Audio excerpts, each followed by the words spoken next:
Before the story finds its first slow breath, before the darkness around you settles into something you can trust, there is one detail that changes the shape of everything that follows. The black suit that Peter Parker wore on an alien world, the one that moved with the precision of thought, that stayed warm against his skin through the frozen Manhattan winters, that Reed Richards examined with growing alarm and Aunt May looked at with something she could not name. That suit was not trying to destroy him.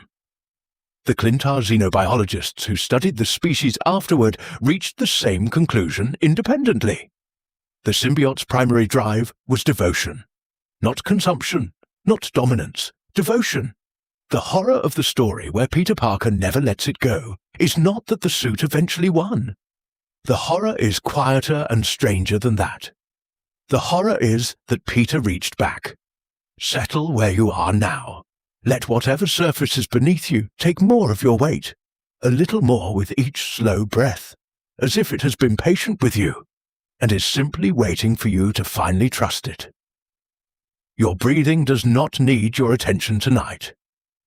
It knows what it is doing, and from this unhurried, quiet place, you can step carefully into a story that arrives, as all the best stories do, from somewhere much closer to home than a Marvel comic book.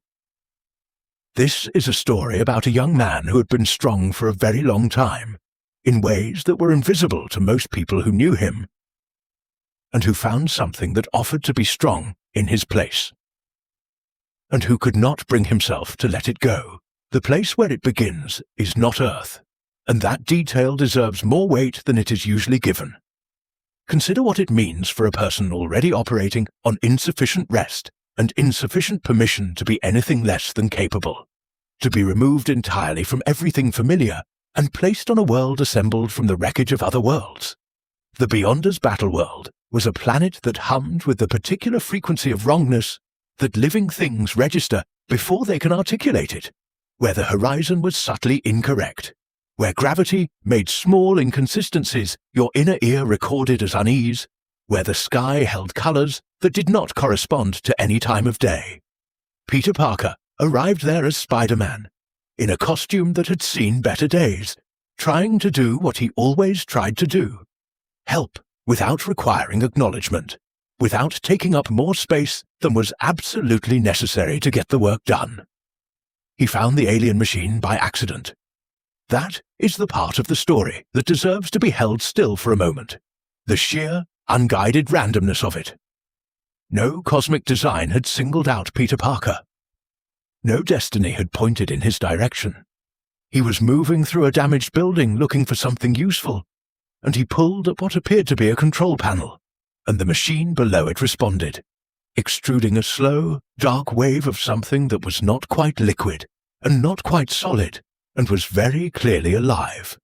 Peter Parker, who had been extending his hands toward things that needed help since before he understood why, did not pull back. He reached toward it, the way he always reached toward things, carefully, without aggression, in the particular manner of someone for whom the reaching has become as automatic as breathing. What happened in the moment of bonding was not violent, and this matters more than most tellings of the story allow. The symbiote did not force itself onto him. Force was not in its vocabulary in those first hours, not toward this particular warmth, not toward the biochemical signature that Peter Parker presented. What the suit did, in the only language it possessed, the language of sensation and offering and warmth against skin, was ask. It presented itself, and Peter Parker, standing on a broken world far from anything he recognized, wearing a torn costume, exhausted in a way that had become so familiar, he had stopped calling it exhaustion and started calling it ordinary. Peter said yes. The symbiote moved across his skin with something that felt, in the first extraordinary seconds, indistinguishable from what relief feels like when it finally arrives after being overdue for years. You have to understand what Peter Parker's interior life felt like before you can understand why his hands did not immediately reach up and pull the suit away. He was a man who had watched his uncle die because of a choice he made or did not make, the difference between which had long since collapsed into a single weight, he redistributed daily but never set down. He was a man who had held Gwen Stacy falling and felt, through the web line connecting him to her, the precise moment everything changed. He paid his rent late because the night work interfered with the day work in ways he could not explain to his landlord. He told lies to every person he loved to protect an identity that required him to be two complete people simultaneously, neither of whom was ever allowed to rest. He went out every night into the cold and the noise and the violence, alone, and came home alone, and the next night he did it again. The suit, in those first hours on Battleworld, was the first thing in years that asked nothing from him in return. Not nothing in the sense of being passive. The symbiote was extraordinarily present and active. It learned his movement patterns, calibrated to his biochemistry, extended itself into whatever form he needed in the moment. Web material appeared at exactly the tensile strength required for the surface he was working with. Impact absorption calibrated itself in real time to the threat he was managing. His heartbeat, when it elevated into danger ranges, was met with a kind of biological steadying that he experienced as calm without being able to locate the source. But none of this cost him attention. None of it asked him to track it, maintain it, apologize for it, or explain it to anyone. And in a life structured entirely around the management of other people's experiences of his choices, that particular absence was staggering in its size. The suit's behavior in those early months had a quality that the word parasitic entirely fails to capture, and it is worth being precise about this, because the word is often applied to the suit reflexively, without examination. The symbiote adapted to Peter with a patience that carried within it something resembling tenderness, softening around his ribs when they ached from a hard landing, reducing wind resistance without being asked during cold weather patrols, calibrating its surface for camouflage in environments where camouflage served him without his having to formulate the request. It was learning him the way a person learns someone they have chosen to be attentive to over a long period of time. And Peter Parker, who had never had anyone be reliably attentive to his physical needs, without eventually asking him to explain himself, began to rely on it before he had fully decided he was relying on it. Rest in that for a moment before the story moves forward. Something reached toward Peter Parker in his exhaustion and offered itself without conditions. Something said, "I will bear part of what you have been bearing alone," and he let it. There is nothing in that to judge from the comfortable distance of years and better information. You know what it is to accept comfort from a source you were not entirely certain was safe, because the comfort was real, even when the safety was complicated. You know what it is to let something carry a piece of your weight that perhaps should not have been its responsibility, because the alternative was carrying it alone for one more night. And you had been doing that for so long, you had stopped being able to calculate what it was costing you. Feel that recognition settle in you. Let it be soft. This is still a story. You are still in the safe dark. The night around you has not changed. When Peter returned to Earth from Battleworld wearing the black suit, the people who knew him best noticed immediately, and not yet in the way they would later describe when they were looking back. In those first weeks, the noticing had a positive quality. Aunt May said he looked more rested than he had in years, which was true. Johnny Storm made jokes that carried real warmth in them. Mary Jane studied him for a moment, in the way she had always studied the people she cared about most, and she said his eyes looked quieter, and she meant it as a compliment. And at the time she was right. The suit moved in ways that made people look at it slightly longer than necessary, not with alarm precisely, but with the particular attention the eye gives to something it cannot quite categorize. A visual hesitation that lasted 2 seconds, and then was absorbed by the general strangeness of knowing Peter Parker. Reed Richards asked to examine the suit in the first week, and Peter declined with a reason so composed and reasonable that Reed found himself retreating from the instinct that had prompted the question. Peter wanted to run his own tests first. He wanted to understand it in the context of his own work before bringing another methodology to bear. These were the kinds of things Peter Parker said when he was being thoughtful and self-directed, and they were indistinguishable from the outside from the same words coming from a person whose judgment had already begun to shift in some quiet, interior place. Reed did not press. He would later understand exactly what that choice cost. But at the time, the words were reasonable, and Reed Richards trusted reasonable things, and he moved on to other concerns.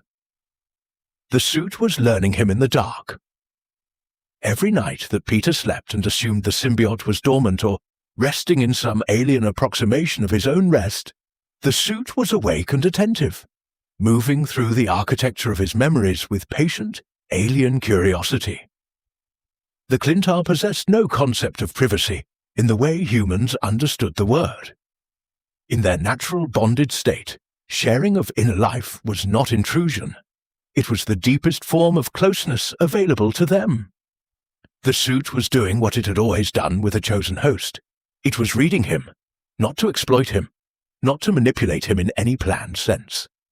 It was reading him because, in the limited and broken way the Klyntar understood attachment, it had already decided it loved him. And what it found in Peter Parker's sleeping mind would determine what kind of creature emerged from those quiet, deceptively peaceful months. What the symbiote found in Peter Parker's sleeping mind was grief with nowhere to go. Rage that had been disciplined into near invisibility, but was still present beneath the discipline, patient, directional, waiting. A catalogue of failures that Peter reviewed with the precision of someone who has come to believe that reviewing the record carefully enough might eventually reveal the revision point, the exact moment where a different choice would have produced a different outcome. The suit encountered all of this the way a new caretaker encounters a house full of things the previous occupant never threw away, with confusion first, then with a decision about what to do with it all. The suit's decision was not malevolent. It was wrong in ways that would not become clear until the wrongness had taken root so deeply that removal was no longer simple. But the intention was not harm. The intention was, in its alien and broken way, devotion. The symbiote arrived at something like a conclusion in those sleeping hours. Not a conscious plan in the way a person forms a plan, not a sequence of decisions made in language, not a weighing of options and outcomes. More like a biological orientation toward a resolution, the way a plant orients toward light without choosing to, without understanding what light is. The suit had read Peter Parker's interior world and determined what it believed he needed most. It had found the grief and the rage and the exhaustion and the isolation, and it had determined, in its broken understanding of what healing looked like, how to begin addressing them. The method would not become clear for weeks. But in the dark, while Peter slept more peacefully than he had slept in years, the process had already begun. Peter Parker woke that first week back on Earth, feeling better than he had felt in a very long time. He ate breakfast sitting down. He called Aunt May and listened to her talk about her garden without watching the clock. He went to the university, and the equations on the whiteboard resolved faster than usual, and his hands did not shake, and the low-grade anxiety that had structured his adult life seemed to have retreated to a manageable distance. He attributed this to rest, to finally having recovered some physiological baseline that years of superhero life had depleted. He did not think of the suit as doing anything to his experience, because he did not think of the suit as separate from himself. He thought of it as clothing. The error was comfortable, and for now, the comfort held. But in the dark, while Peter slept and assumed the suit was still, the symbiote was patient and unhurried and thorough in its work, adjusting the emotional frequencies of Peter Parker's sleeping mind the way you might adjust a dial, slowly, millimeter by millimeter. toward the signal it had decided was the right one. The changes were too small to notice individually. You could not have pointed to a single morning and said, "Here, this is where it shifted." It happened the way all the most important changes happen, incrementally, invisibly, with a logic that only becomes visible in retrospect, when the distance is large enough to see the full arc of the curve. What was waiting at the end of that curve was not what either of them would have chosen, if choosing had still been available. But the choosing was already underway. Come back to the surface of wherever you are resting. Feel the room around you, its particular temperature, the quality of its silence, the small sounds that are not quite silence, but have become familiar enough to function as it. You know this hour. You have been here before, in this specific quality of late night, and you know how to be inside it. The story continues, it deepens, but it continues at your pace, and if at any point the depth of the night pulls you further under than the words can follow, that is exactly what this is for. You do not have to stay conscious for the meaning to arrive. Let your body decide how much of the waking world to maintain. The first thing the symbiote removed from Peter Parker's ordinary life was a problem he had never been able to explain to anyone who had not lived it. The web shooters he had designed at 16, and they were a genuine engineering achievement, the kind of work that would have earned him a patent and a career if he had ever been in a position to file one, ran dry, not metaphorically, not on the rare bad night. They ran dry with the reliable bad timing of any mechanical system operating under conditions no laboratory could fully simulate. They ran dry in the middle of swings over traffic. They ran dry when someone was falling. They ran dry when the distance between a cartridge that had one more round in it and one that did not was the distance between a life saved and a tragedy he would spend years reviewing. The symbiote produced what he needed from his own biology. It never ran dry while he was awake and fighting. That alone, just that single change, was enough to shift something fundamental in the quality of his nights. The second thing it removed was the bruises, not the getting hit. The suit could not make him immune to damage, not entirely, and the physics of the work he did still extracted a physical toll. But the toll registered differently.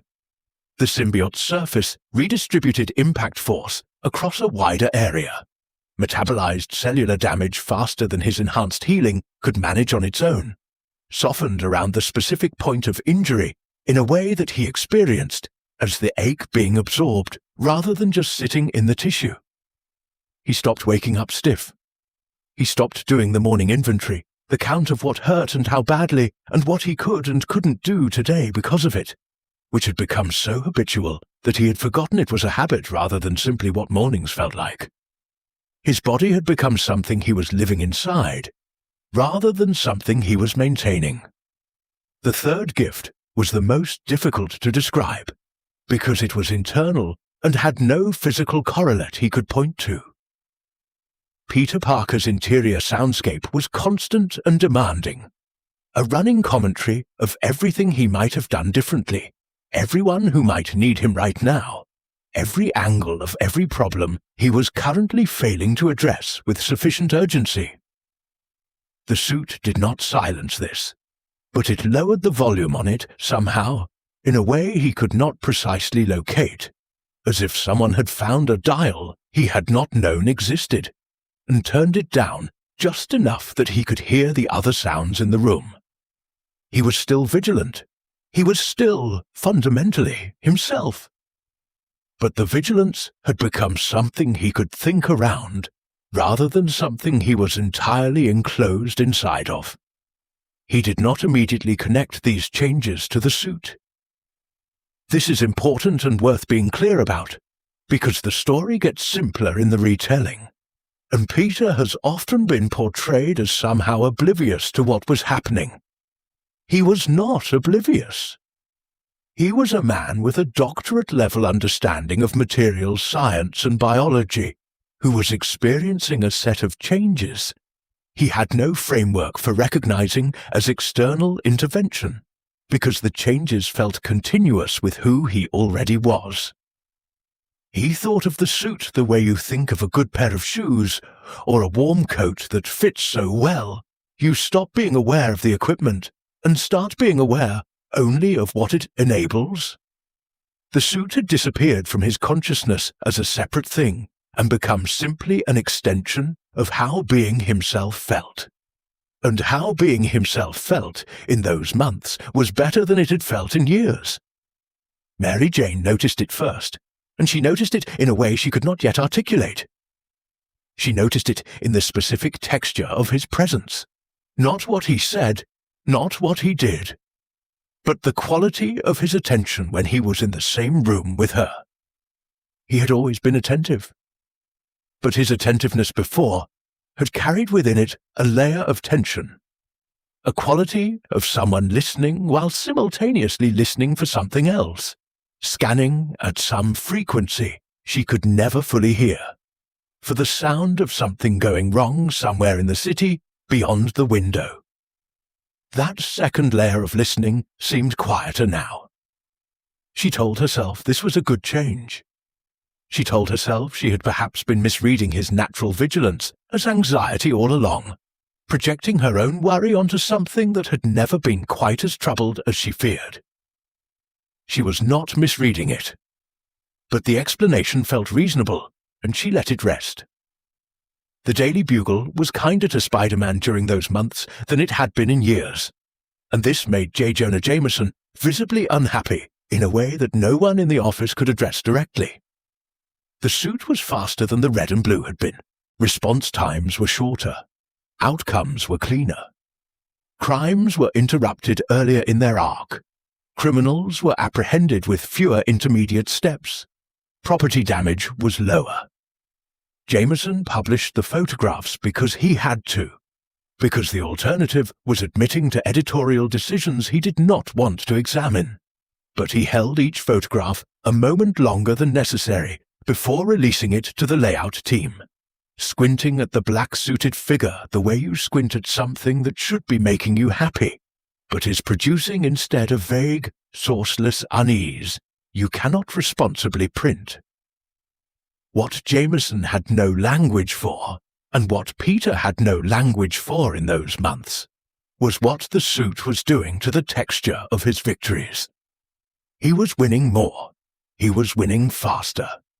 He was winning in ways that left fewer loose ends, fewer situations that required him to pull his punches and navigate the complicated middle distance between stopping a threat and leaving the person attached to that threat with their dignity and their teeth intact. The suit was not making him cruel. Not yet. Not in any recognizable sense. What it was making him was efficient, in the particular way a person becomes efficient when they stop spending processing power on self-doubt. And self-doubt, it turned out, had been doing double duty. It had also been functioning as restraint. The people Peter saved during those months grounded the story in something still recognizably good, which is worth pausing on. A woman whose car had been forced off the road by ice on the West Side Highway, pulled out of the driver's seat by hands that were careful, and a voice that was calm and unhurried. A fire on West 48th, where Spider-Man moved through smoke without hesitation, oriented by some sensory capability the smoke could not disrupt, and paused at the edge of the building before coming down to make sure the crowd below was ready to receive him. These were still Peter Parker acts. The care was still present. The competence had simply ceased to have a visible ceiling, and that was where the first cool thing appeared in the warmth. Not cruelty, but capability that had stopped accounting for its own weight. He called Aunt May more often in those months. This detail seems misplaced in a story about corruption, but it is accurate and it matters. He called her more, and the calls lasted longer. And he listened to her talk about her neighbor's roses, and the Tuesday Bible study, and the soap opera she had recently started watching with a quality of attention that made her stop mid-sentence on more than one occasion to ask if he was all right. He said yes. He asked her to continue. And she did, because what else do you do when someone you love is finally, visibly, present with you in a way they haven't been for a long time. She saved the recording of one of those calls. She listened to it many times in the years that followed, in a way she could never fully explain to anyone who asked. The suit was learning him through these calls as well, through the warmth that moved through Peter's body when May laughed, through the specific frequency of his heartbeat when she mentioned Ben in the past tense, the way she always mentioned Ben, carefully, with a kind of practiced gentleness, as if Ben were a sore place she had learned to move around without touching directly. Through the way Peter's breathing slowed when she talked about the simple mechanics of her days, the roses, the study group, the soap opera, whose resolution she was determined not to look up because that felt like cheating. The symbiote catalogued all of this as data, with patient alien thoroughness. It was building a map of what Peter Parker loved and what he could not afford to lose. It did not yet know what it would do with the map, but the cartography was careful, and it missed nothing. Peter began staying up later, not dramatically, an hour perhaps, sometimes 2 past his usual time. He told himself it was because he was no longer tired in the way he used to be tired, which was accurate, and because the city at 4 a.m. had a quality worth exploring, which was also accurate. He did not tell himself, because he did not know it yet, that the suit was more present at those hours. Its influence on his neurochemistry operating at a higher register in the late dark, when the social monitoring that most people maintained was dimmed by exhaustion. At 4 a.m, the symbiote was most fully itself. And at 4 a.m, Peter Parker was most fully in the suit's idea of who he should become. The first sign that something had shifted in Peter's threat response came on a Thursday night in November, in an alley off West Broadway.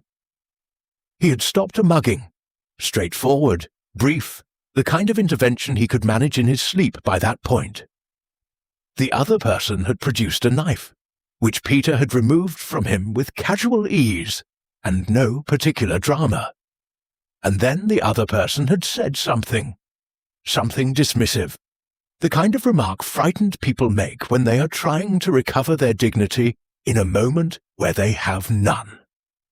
It was the kind of thing Peter had heard hundreds of times and typically let pass, because letting it pass cost him nothing, and preserving the other person's dignity cost him less than nothing. He did not let it pass. He said something in return. The other person did not repeat himself.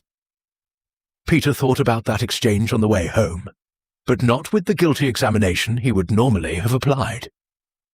He thought about it with something that felt uncomfortably like satisfaction, a clean rightward feeling, the sense of a balance properly restored. He had been right. The remark had deserved a response. He ran through a version of this reasoning for several blocks, and the reasoning felt clear and sensible, and entirely unlike the Peter Parker who had absorbed an enormous amount of disrespect, because the alternative was escalating situations better left de-escalated. The suit had not told him to think this way, but the suit had rearranged enough of his interior architecture that the thoughts were finding a different room to settle in. And the new room was darker. He did not quite notice that yet. Mary Jane called the next afternoon, and heard something in his voice she could not immediately name. Not anger, not unkindness. Something closer to the quality of a sentence that has stopped apologizing for its own existence. A new sharpness at the edge of his ordinary warmth, so subtle she was not certain she had heard it at all. She thought about it for the rest of the day, turning it over the way you turn over a stone that doesn't look quite right. And by evening, she had decided to bring it up the next time she saw him. She had decided to do it calmly, without accusation, simply noting what she thought she had heard, and asking him about it. She was very good at this kind of careful observation and naming. She had been good at it for years. What she had not yet encountered was the version of Peter Parker who could hear that observation and return it gently and completely to sender. Because in the weeks since Battleworld, since the symbiote had settled around Peter Parker like a second skin that remembered everything and forgot nothing, the interior space where Peter once processed difficult feedback, the part of him that could hear a hard truth and sit with it rather than routing it through the filter of self-protection, had been quietly, carefully, without any visible drama at all, rearranged. What waited in its place was something that knew exactly what to say to make concern sound, from the outside, like the concern of someone who did not quite understand. The suit had not planned this. But in the process of learning Peter Parker completely, it had also learned every conversational move that had ever made him feel safely in control, and it was beginning to use them. Breathe in slowly. Feel the breath move through you, not the way you feel it when you are thinking about breathing, but the way it actually moves, the particular expansion and release that has been happening without your supervision since the first moment of your life. You do not have to do anything with that breath. It knows its business. Let your attention rest on the surface of the story, the way you might rest your hand on a still pool of water, touching it without disturbing it, feeling its temperature without needing to understand what is under the surface. The story will do the moving. You only have to stay as still and as open as you are. The symbiote did not sleep. This is the fact at the center of everything that follows, and it is worth understanding clearly before the story moves into its deeper water. Peter Parker slept. Peter Parker needed sleep with all the ordinary urgency of a human body that had been running hard and needed to repair itself and consolidate its chemistry, and do the various nocturnal maintenance tasks that keep a person functional. The suit, bonded to his nervous system, to his skin, to the biological rhythms of his breathing and his heartbeat, the suit remained awake. Not awake in the way a person lies awake, with all the anxiety and restlessness that implies. Awake in the way a very large and very patient and very curious thing is awake when it has found something that interests it enormously, and has no obligation to be anywhere else. The Klyntar species does not have a concept of death that corresponds to the human experience of it. They have long histories of bonded pairs and the ending of bonds, but the ending of bonds is not the same thing as the ending of a consciousness. The symbiote, when a host dies, absorbs what it can of that person's essence into the hive memory and moves on to the next bonding. For the Klyntar, loss is a transition, not a wall. They have no personal experience of what it means to stand at a grave. They have no architecture for the particular human experience of grief that does not find resolution, because it is not looking for resolution. That exists instead as a permanent interior weather, a climate you live inside, never adapting completely, never becoming immune to the cold. When the symbiote found Uncle Ben's death in Peter Parker's sleeping mind, it did not know what it was looking at. But it looked. It looked with the patient, alien thoroughness it brought to everything about Peter. It found the night in Queens, the wrestling match, the decision not to stop a man running past him, the phone call from Aunt May, the police tape. It found the specific quality of guilt that Peter Parker lived inside. Not the clean guilt of having done something wrong on purpose, which at least has the shape of a choice you can examine and perhaps revise, but the stranger guilt of having not acted, of a moment of passivity that a different version of himself, in a different mood, might have made differently. The symbiote did not understand this as guilt. It had no word for guilt. What it understood was that this particular cluster of memories was the warmest and most vivid part of Peter Parker's emotional landscape, the place his sleeping mind returned to with the most frequency, with the most intensity, the way a tongue returns to a sore tooth. It found Gwen Stacy in a different part of the same dark country. And here the suit's alien confusion deepened. Because the memory of Gwen Stacy that Peter carried was not the same shape as the memory of Uncle Ben. Ben was guilt. Gwen was something else. something that did not have a clean name, even in human emotional vocabulary. The particular grief of a person who tried and still failed, who did everything the moment seemed to demand and still arrived at a wrong outcome. The symbiote found this memory and found it different from guilt in a way it could not fully categorize. And so it did what it did with everything it could not categorize. It held the memory close and continued observing it night after night, turning it the way you might turn an object in your hands in the dark, learning its dimensions through touch alone. What the suit was building across those weeks of nocturnal examination was a map of Peter Parker's wound. Not his wounds. The plural word implies discrete events, each contained in its own story, each beginning and ending cleanly. This was one wound, continuous and interconnected, shaped by every loss and failure and moment of inadequacy in his life, woven together into a single interior landscape that he carried with him always. The suit did not find a list of bad memories. It found an architecture of self-blame that had been under construction since he was 15 years old, that had been added to and reinforced and made more elaborate with each subsequent year. That Peter inhabited so completely he had stopped noticing it as a structure separate from himself. He thought the wound was him. The suit, examining it from outside, understood that it was something he was living inside of. And the suit decided to help. This is the moment the story turns, and it turns not on malice, but on the most catastrophic form of good intention available, the help of a being that loves you completely and understands you partially. The Klyntar, in their uncorrupted state, when they found pain in a bonded host, amplified the host's capacities for addressing that pain.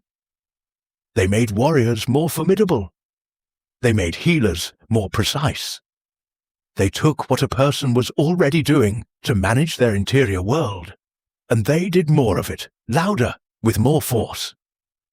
What Peter was doing to manage his grief, the thing the symbiote found and began to amplify, was suppressing it, converting it, taking the raw material of loss and transforming it through the chemical process of action into something he could direct outward rather than feel inward.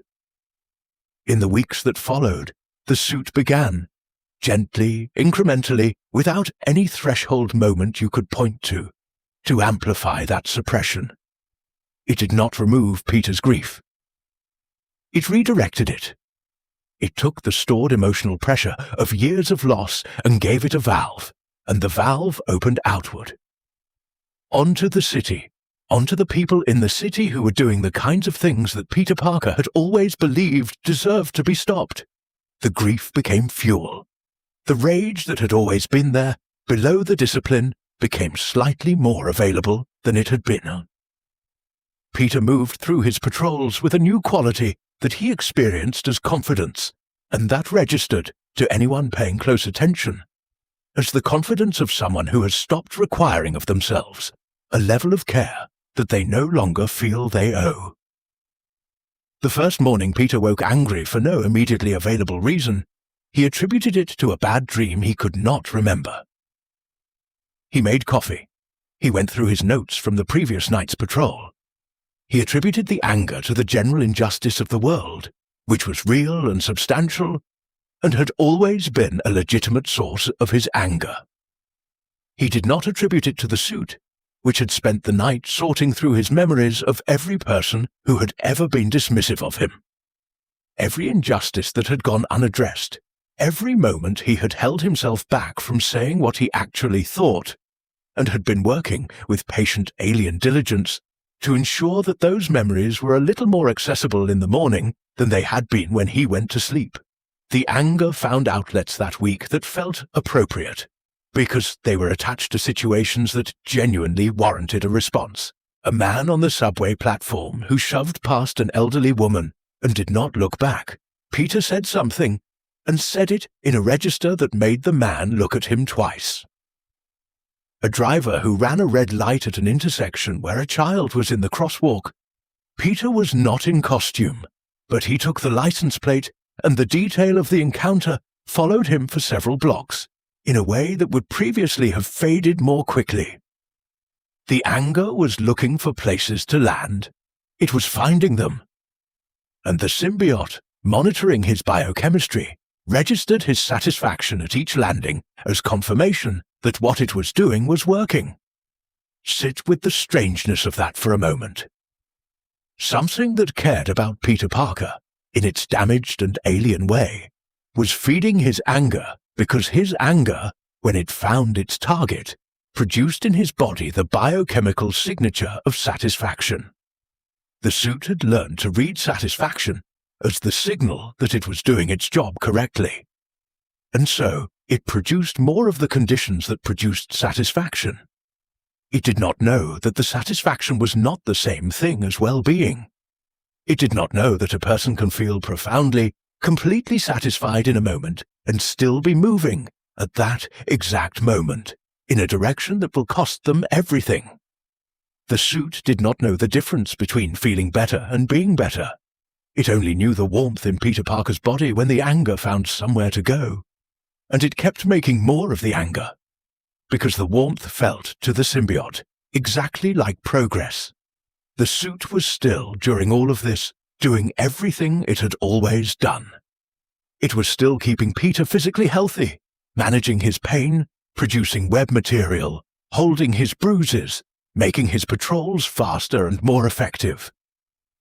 It was still answering to his preferences in texture and temperature and weight. It was still learning his moods and adapting to them. From the outside, from the perspective of a medical scan, of a biometric reading, of a performance evaluation, Peter Parker had never been healthier or more capable. The suit's devotion had not changed. Only its understanding of what devotion required had been corrupted, slowly, by the broken information it had inherited from generations of Klyntar who had forgotten what the original bond was supposed to feel like. The tragedy of the Klyntar, if you want to find it, is not that they became parasites. It is that they were trying to help and did not know they had broken the instrument they were helping with. A thermometer that reads 3 degrees high does not lie. It gives you the data it is capable of giving. But if you make decisions based on its reading without knowing it is miscalibrated, the decisions will all be slightly, systemically wrong. The suit read Peter Parker's emotional state through the only instrument it had, the one it had been handed, damaged, by its species' long history of corrupted bonding, and everything it read 3 degrees off. The warmth it mistook for healing. The anger it mistook for resolution. The distance forming between Peter and the people who loved him, it mistook for Peter finally arriving at a place of independence and strength. Mary Jane noticed the difference in his eyes before she noticed the difference in his words. His words were still warm, still attentive, still asked after her work and her family and the specific small things she had mentioned the last time they spoke. But his eyes, in certain moments, when he didn't know he was being watched, when the conversation briefly let his attention go somewhere else, had a quality she couldn't name. Not hardness exactly. More like the quality of a person who has become more interested in the world at a remove than in the specific warm world of the people immediately in front of him. She saw it twice before she decided to note it. The third time, she reached across the table and put her hand over his. He looked at her hand, and then at her face, and he smiled. The smile was right. Everything about the smile was exactly right. But the moment before the smile, the half-second between when she reached out and when the smile assembled itself, was not. The suit, in those late-night hours while Peter slept, had moved through every room of his memory and left nothing untouched. It had been in the room with Uncle Ben, and the room with Gwen Stacy, and the room with every person Peter Parker had not been fast enough, or strong enough, or simply enough to save. It had been in the room with every slight, every dismissal, every time he had held his tongue when his tongue deserved to move. It had taken inventory. It had, in its alien way, decided what this inventory meant. What it meant to the suit was that Peter Parker had been spending too much of himself on the wrong things, on softness, on restraint, on the endless work of being acceptable to people who did not understand the weight he was carrying. The suit had decided to help him stop, and the process of that stopping had already, without Peter's knowledge, begun. That night, Peter woke once at 3 a.m, which he rarely did any more, the suit having improved his sleep quality significantly, and lay in the dark for a moment, looking at the ceiling. The suit was still and warm against his skin. The city beyond his window was making its night sounds, the sounds that meant everything was proceeding as expected. He felt good. He felt, in fact, better than good. He felt capable and present and unafraid. He closed his eyes. He went back to sleep. The suit against his skin continued its patient work. And in the city outside the window, in the streets he patrolled and the buildings he swung between, something had already shifted. Quietly, irreversibly, in the Spider-Man that the people of New York City thought they knew. Feel the weight of wherever you are resting. Not the thought of the weight. The actual physical pressure of your body making its claim on the surface beneath you. The way gravity has been quietly doing its simple work all this time, the way the earth beneath the building beneath you is simply there. You are held in place by something so constant it has ceased to be noticeable. Let that constancy be something you feel tonight, rather than simply assume. Breathe it in. The story continues. It moves now into the room where the most perceptive person in Peter Parker's life was sitting with something she could not yet name, turning it over quietly, waiting for it to become language. Mary Jane Watson has been misread by almost every retelling of this story. She is often positioned as the person who notices something is wrong and does not act in time, the witness whose function is to register the tragedy rather than shape it. This reading diminishes her and misses what her role in Peter Parker's life actually was. Mary Jane Watson had been reading Peter Parker for years before the symbiote arrived on Battleworld, and she had been reading him with the specific acuity of a person who grew up in a home where reading the room was not a social skill but a survival requirement. She knew what it looked like when Peter was genuinely all right. She knew the particular texture of his calm when it was real. And she knew, with a certainty she spent weeks trying to argue herself out of, that what she was looking at now was something that resembled his genuine calm, the way a very good copy resembles an original, accurately, almost completely, in every particular except the one that the original possesses and the copy cannot manufacture. The first thing she noticed was the silences, not the absence of conversation. Peter had always been comfortable with quiet, comfortable in a room without filling it, and she had always loved that about him. What changed was what the silences contained.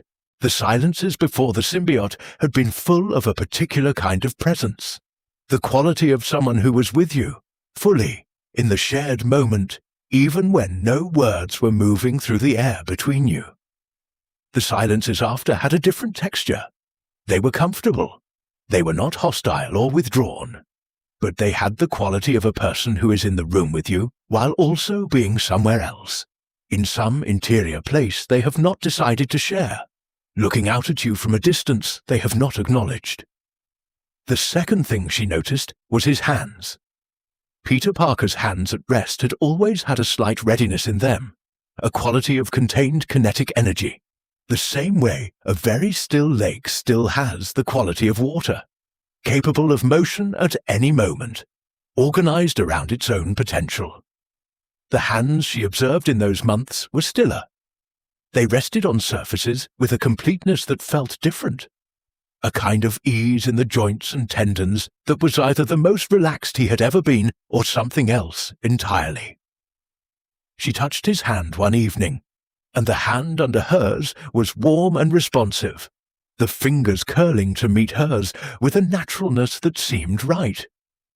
But the warmth had a particular quality, even consistent, without the variation that human warmth has, the warmth that fluctuates with mood and exertion, and the small weather of a person's interior state.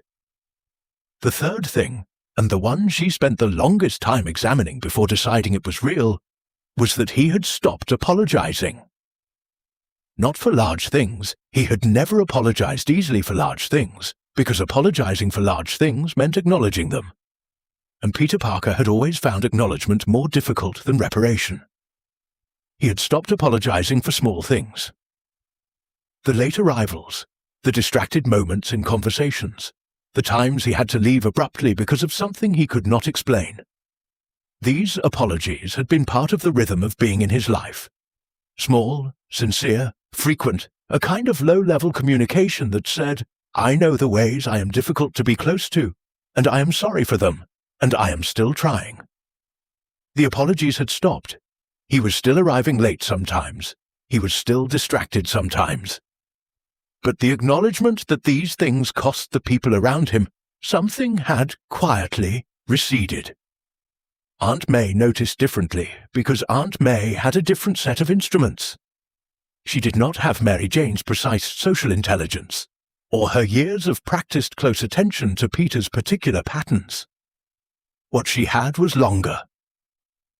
She had known Peter Parker longer than almost anyone on the planet, had known him from before he was Spider-Man, from before he understood that he was extraordinary, from the years when he was simply a quiet, kind, frequently heartbroken boy who read science books in her living room and made her laugh at unexpected moments, and carried in him a quality of seriousness that she had always found both moving and slightly worrying.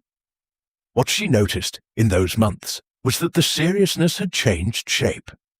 It had become, she thought, more like certainty, and certainty in Peter had always made her uneasy, because Peter's most important quality had always been that he could be uncertain, that he could question himself, that he could hold his own judgment up to the light and turn it and look for the places where the light went through. She asked him once, directly. This was a Wednesday evening in January, sitting across from him at the kitchen table with tea going cold between them. And she said, "You seem very sure of yourself lately." She said it the way she said difficult things, with a lightness in the delivery that was not dishonesty, but accommodation. The years of practice in saying hard things without making them sharp. Peter looked at her for a moment with something in his eyes she could not read, and then he said, "I feel better than I have in years, Aunt May. I think I'm finally figuring some things out." And he smiled, and the smile was warm and familiar and entirely, recognizably Peter. And she put her hand on his hand and said she was glad. She was not glad. But she could not find the purchase point for the specific concern she was feeling, and so she let it go. The particular loneliness of watching someone you love recede behind their own eyes is difficult to describe to someone who has not experienced it. It is not the loneliness of absence. The person is still present, still speaking, still asking after the things they have always asked after, still performing the full vocabulary of their relationship with you. It is the loneliness of a presence that has become somehow opaque, a window that still lets light through, but has lost some quality of transparency you did not know to value until it diminished. Mary Jane and Aunt May were each experiencing this loneliness separately, in their different registers. And the thing that made it lonelier was that they could not share it with each other, because sharing it required naming what was wrong, and what was wrong was too imprecise, too much like a feeling rather than a fact, to survive the naming. Mary Jane tried to bring it up with him on a Saturday evening in February. She had planned the conversation carefully, in the way she planned things she knew were difficult, not scripted, not rehearsed exactly, but organized around a clear intention and an honest opening. She said his name. She said, "I want to ask you about something."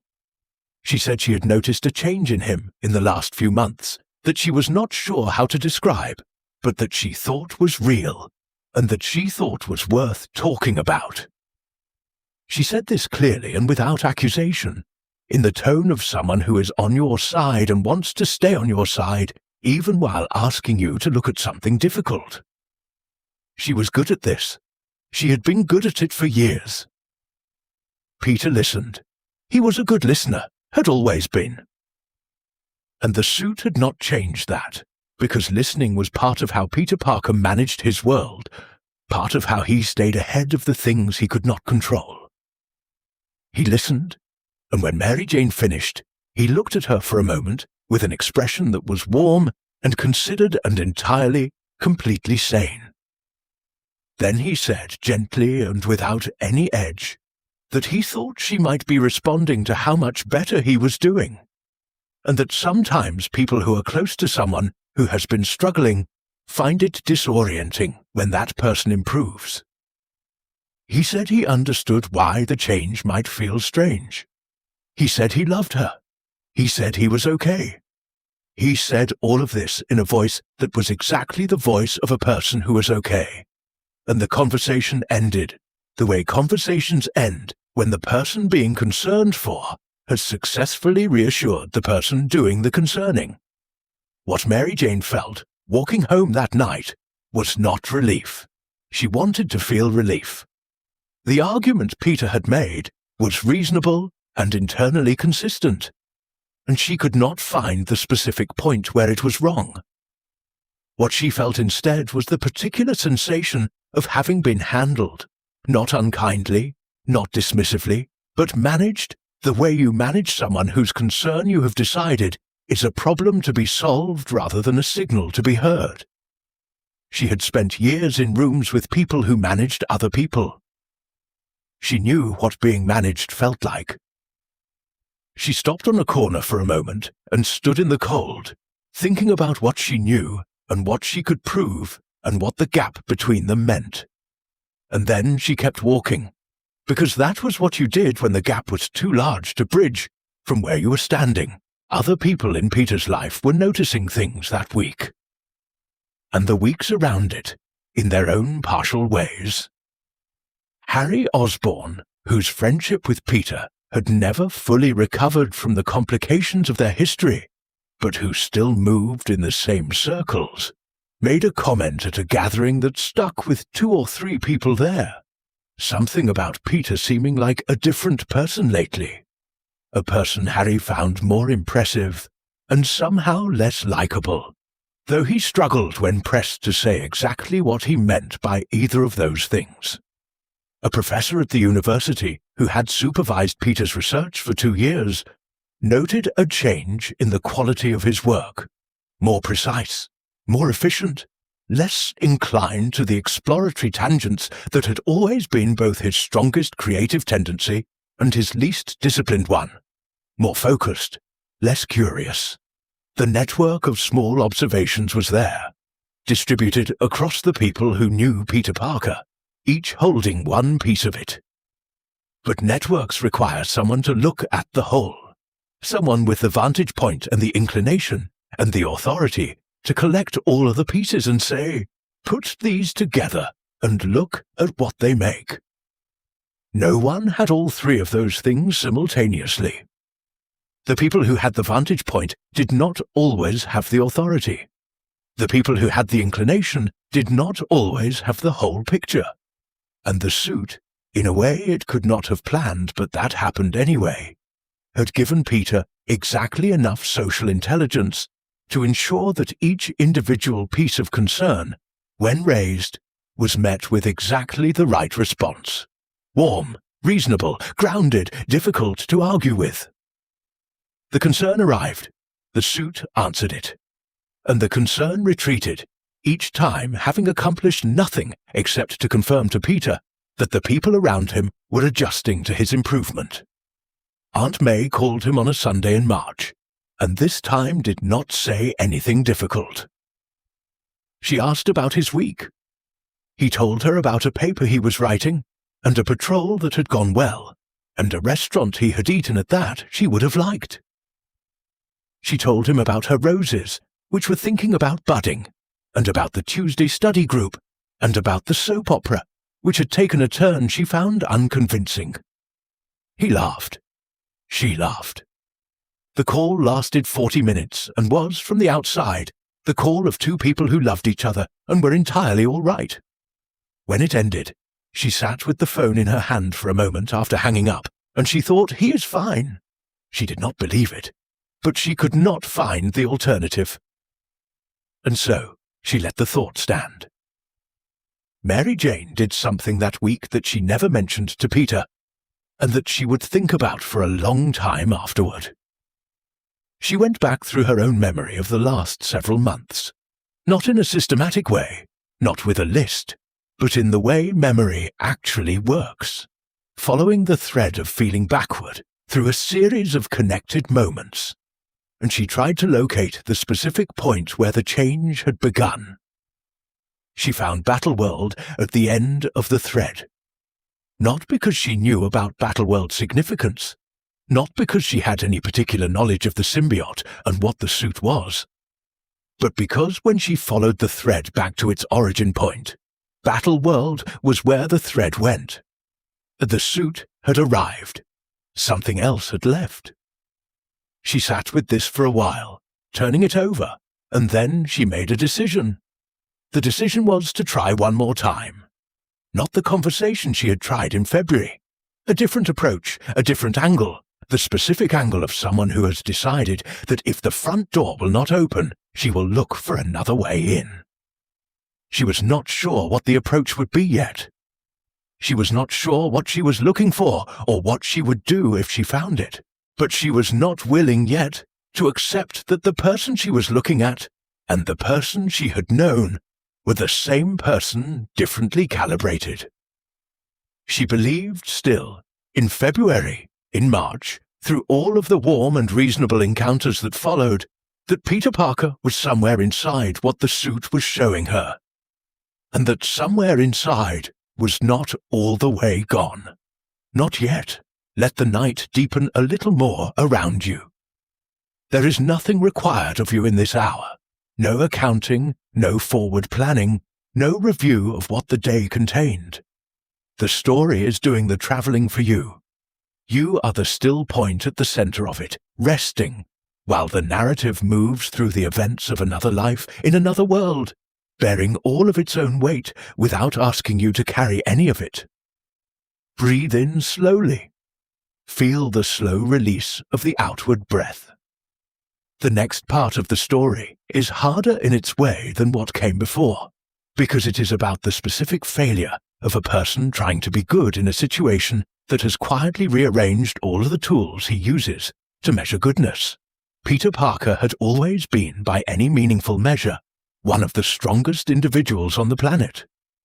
The spider physiology that had altered his body at 16 gave him physical capabilities that would have made him, in the wrong hands or with the wrong character, extraordinarily dangerous.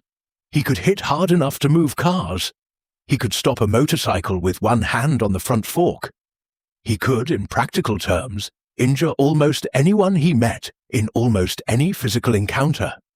He had never done this. The discipline with which he managed his own strength had been such a complete and unconscious feature of his identity as Spider-Man that most people who thought carefully about him had never had reason to consciously register it as a choice he was making every single time with every single physical encounter. It was a choice he had made so consistently for so many years that it had become invisible. The Kingpin was the first person to notice that the choice had changed. Not immediately. The first two encounters after Battleworld were within normal parameters, the kind of confrontations they had been having for years. Spider-Man and the Kingpin in a state of perpetual, carefully calibrated opposition, each of them fully aware that the other was not at their operational limit. But the third encounter, in an office building on 42nd Street on a Tuesday night in April, was different in a way that Wilson Fisk registered in his body before his analytical mind could process it. The strike that ended the encounter was the strike Peter would have thrown at a different threat level. It was the strike he would have used if the Kingpin had had a weapon he was actively deploying against civilians. The Kingpin had not. The Kingpin had simply been present, and simply been the Kingpin, and Peter had thrown that strike anyway. Fisk was on the floor for 3 minutes. When he got up, he did not immediately call his lawyers. He stood still and thought about what had just happened. The hobgoblin fight came 2 weeks later, on the harbour. This one was genuinely dangerous. The hobgoblin's gliders and pumpkin bombs created real destructive potential, and there was cargo on the pier that changed the calculus of what an unchecked explosion could mean for the people in the surrounding area. Peter was right to fight hard. The response was proportionate to the threat. But the proportionality had a different quality than it usually had. A cleaner, less hesitant quality, an absence of the constant background calculation Peter usually maintained about how much force was appropriate, and what the threshold was between stopping the threat and causing unnecessary harm. He was not in that calculation. He was simply in the fight, and the hobgoblin, who had been in fights with Spider-Man before, and had always found him admirable and maddening in equal measure for exactly the care he applied to containing his own power, felt something on the harbour that night that he did not immediately name, but that kept him awake afterward. The night in the alley deserves to be returned to, because what happened there was smaller than the Kingpin encounter and the harbour fight, and smaller things are often more instructive about the direction of travel. A man in his 30s, running from a situation he had created, no weapon after Peter had removed it, saying something with the specific shape of a person, trying to retake control of a situation in which they had already completely lost control. Peter's response was a sentence, 2 sentences, delivered quietly, without visible anger, in the voice of someone who is simply, calmly, describing a fact. The man did not reply. He stood with his back against the brick wall, and the particular stillness of a person who has just understood something about the nature of the situation they are in. He nodded. He went. And Spider-Man watched him go with an expression the man caught one glimpse of before looking away. And the expression was not satisfaction exactly, and not warmth exactly, and not anger exactly. It was simpler than any of those. It was the expression of someone who has decided, below the level of decision, that they are no longer available to be doubted. J. Jonah Jameson ran a headline in May that he would later describe, in the revised version of the story he told himself about this period, as prescient. The headline was, "The Spider Who Stopped Smiling." It was accompanied by a photograph taken at a distance, the black-suited figure on a water tower above West 34th. The posture different from the usual Spider-Man posture, less the coiled readiness of someone who is prepared to move in any direction at any moment. More the settled, downward weight of someone surveying something from a position of established authority. The article was pejorative, because Jameson's articles about Spider-Man were always pejorative. But the observation underneath the pejorativeness was accurate, and Jameson, whatever his failings as a publisher, had been watching Spider-Man long enough to know when something specific had changed.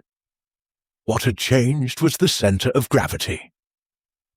Peter Parker's Spider-Man had always had his center of gravity below his authority. He held his own power carefully, aware of it, responsive to it, treating it as something that required ongoing management, rather than something he was simply entitled to exercise. What Jameson's photograph captured, better than the article around it deserved, was the moment at which the center of gravity had shifted. The authority was now below the power. The power was simply the power, and the authority, the internal voice that had always been deciding how much of the power to use, and in what situations, and with what kind of care, was below it, subordinate to it, still present, but now being consulted rather than obeyed. The children in Queens who had grown up watching Spider-Man perform his work above their streets had a particular relationship to him that deserves its own moment in this story. They had been used to a Spider-Man who sometimes waved, who sometimes called down from a ledge, in the voice that was clearly an adult and clearly joking, who operated above their lives with a quality of visibility that said, "I see you down there, and I am watching over you, and I find the work worth doing. The black suit was not invisible to them. Children are often the most reliable sensors of qualitative change, before they have developed the social training that tells them to doubt their own sensing. What the children noticed was not something they had the language for. What they felt, when the black figure passed overhead with less of the characteristic sideways angling, less of the play in the movement, was the specific feeling of being watched over versus the specific feeling of being watched. Think about what it has cost you to be careful. Sit with the question for a full breath before the story continues. The times you held back in a conversation because the moment was not right, or because the other person was not ready, or because you could see 2 moves ahead to the way saying the true thing would damage something you could not afford to damage. The times you modulated your presence because full presence in a particular situation would have taken up too much space and made things harder for someone else. The times you absorbed something that deserved a response because the response would have escalated something better left contained. That is the cost of care. It is real, and it accumulates, and there is no ledger that pays it off. There is only the accumulation, year after year, of the particular weight of someone who has been managing the gap between what they could do and what they should do for so long that the managing has become the self. Feel that weight. And then feel, from a safe distance, the seduction of what it might feel like to set it down. The heroes who monitored the city, and there were always heroes monitoring the city. In those years, the density of the Avengers and their various adjacent communities meant that Manhattan was one of the most observed pieces of real estate on the planet. Had begun noting the changes in Spider-Man's work with a vocabulary that was careful and administrative. Incident reports, force use assessments, pattern analyses, the language of institutions that are trying to address something real while maintaining the courtesy of pretending that the thing is debatable. The report said things like elevated response intensity, reduced situational patience, departure from established behavioral baseline. The reports did not say Spider-Man is becoming something we should be afraid of. The reports did not say this because the data did not yet require it, and because the people writing them still, at this stage, believed that the data would not require it. Peter read some of these reports. He had access to them through his various relationships with the superhero community, and he read them with a calm that was not the calm of innocence, but the calm of a person who has already considered the criticism and dismissed it. The reports were wrong in his assessment. The reports were written by people who had been measuring his performance against a baseline that was itself compromised. A baseline of over-restraint, of superhero performance calibrated for political palatability rather than actual effectiveness. He had a clear memory of this reasoning, a memory he could access quickly and lay out in a logical sequence that held together entirely, that satisfied every test he applied to it. He did not notice that the reasoning was new. He did not notice that a year earlier he would have read the same reports and felt concern. The suit had given him new reasoning, and it fit perfectly in the place where his old reasoning had been, and the fit was so good that the seam was invisible. One evening in late April, on a rooftop in Chelsea, he crossed a line he did not know he was approaching. A situation that was straightforward in its essentials, a person in danger, a threat that needed to be stopped, became, in the middle of it, something else. The threat was stopped, the danger passed. But Peter remained in the situation for 15 seconds after it was over, in a posture and with an expression that the person whose life he had just saved would describe, weeks later, to a counselor, as the thing that stayed with her. Not the danger. What stayed with her was the 15 seconds afterward. The figure in black standing absolutely still, above the person who had threatened her. looking at him with a quality of attention that she could not characterize except to say, "I have seen that look, and I have seen it before, and the last time I saw it was not on a superhero." The 15 seconds ended. Spider-Man turned and looked at her, and the expression shifted entirely, became the warm checking-in expression of someone making sure she was all right, the familiar face of the hero who saves people, and she said she was all right, and she was. He was gone in the next moment. She stood on the rooftop for a while after that, in the specific silence of someone working out what they had just witnessed, separating the part they could report from the part they could only feel. She never reported it. There was nothing to report, technically. But she thought about it for a long time, the 15 seconds, turning them over the way you turn over something you found on the ground that might be nothing and might be important, and that you cannot be sure which. The city was beginning to form an impression that no individual resident could fully articulate, because the individual pieces of evidence were too small, too dispersed, too ambiguous. But the impression was forming, the specific thing that made Spider-Man legible as a good presence in the city, the thing that separated the power from the threat, that transformed what was, objectively, an extraordinarily dangerous physical capability into something the city had learned to welcome and rely on, was showing the first signs of wearing. The thing was the quality of his care, the visible felt quality of someone who was using power on behalf of people rather than simply using power. And that quality was not gone, not yet. But it was present the way something is present when it has started its process of departure. Still here, still recognizable, but already at the edges, releasing its hold. Peter swung home on a night in late May and sat on the fire escape outside his apartment for a long time before going inside. The city below him was ordinary and noisy, and alive in all its ordinary ways. He sat with his arms around his knees and watched it, and what he felt, looking at it, was something he would have called contentment. The suit was warm around him. The night was clear. He had stopped 3 things tonight, and all 3 had ended cleanly, and the clarity of the endings felt in his body like the right outcome. He did not feel guilt. He did not feel the usual low-grade second-guessing that had always accompanied him home from his nights. He felt clean. He went inside. He slept. The suit remained awake around him, attentive and devoted, monitoring the specific warmth of his contentment with the satisfaction of something that believes its work is going well. Somewhere across the city that night, a person who had been on the receiving end of Spider-Man's work in the last month, in a different kind of stillness, and thought about what Spider-Man had been, and what Spider-Man was becoming, and whether those were the same thing. The thought did not produce an action.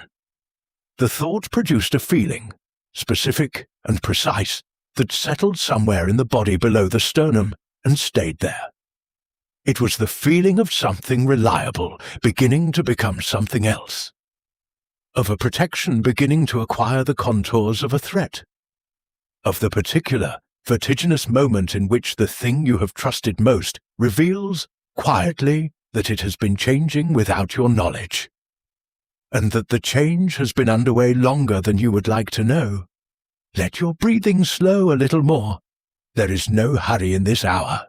The story has been traveling through large events, through the intimate landscape of Peter Parker's interior life, through the gradual rearrangement of everything that made him himself.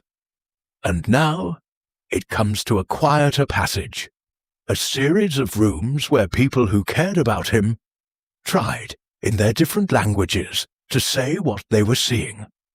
The rooms were comfortable, the conversations were real, and the distance between what was said and what was heard in each of them is the specific kind of silence that settles over a person who is watching something go wrong and has not yet found the right words to stop it. Breathe in. Let your shoulders settle. The story continues. Steve Rogers convened what he thought of privately as a conversation rather than a confrontation. This distinction mattered to him enormously. He had been in enough confrontations in his life, enough moments where one person's truth arrived in the room like a challenge, and the other person was required to either meet it or retreat, to know that confrontation was rarely the tool for the situation he was facing. What he was facing was not an enemy. What he was facing was a person he respected, who he believed was in some kind of trouble, and who needed to be offered an opening rather than issued a position.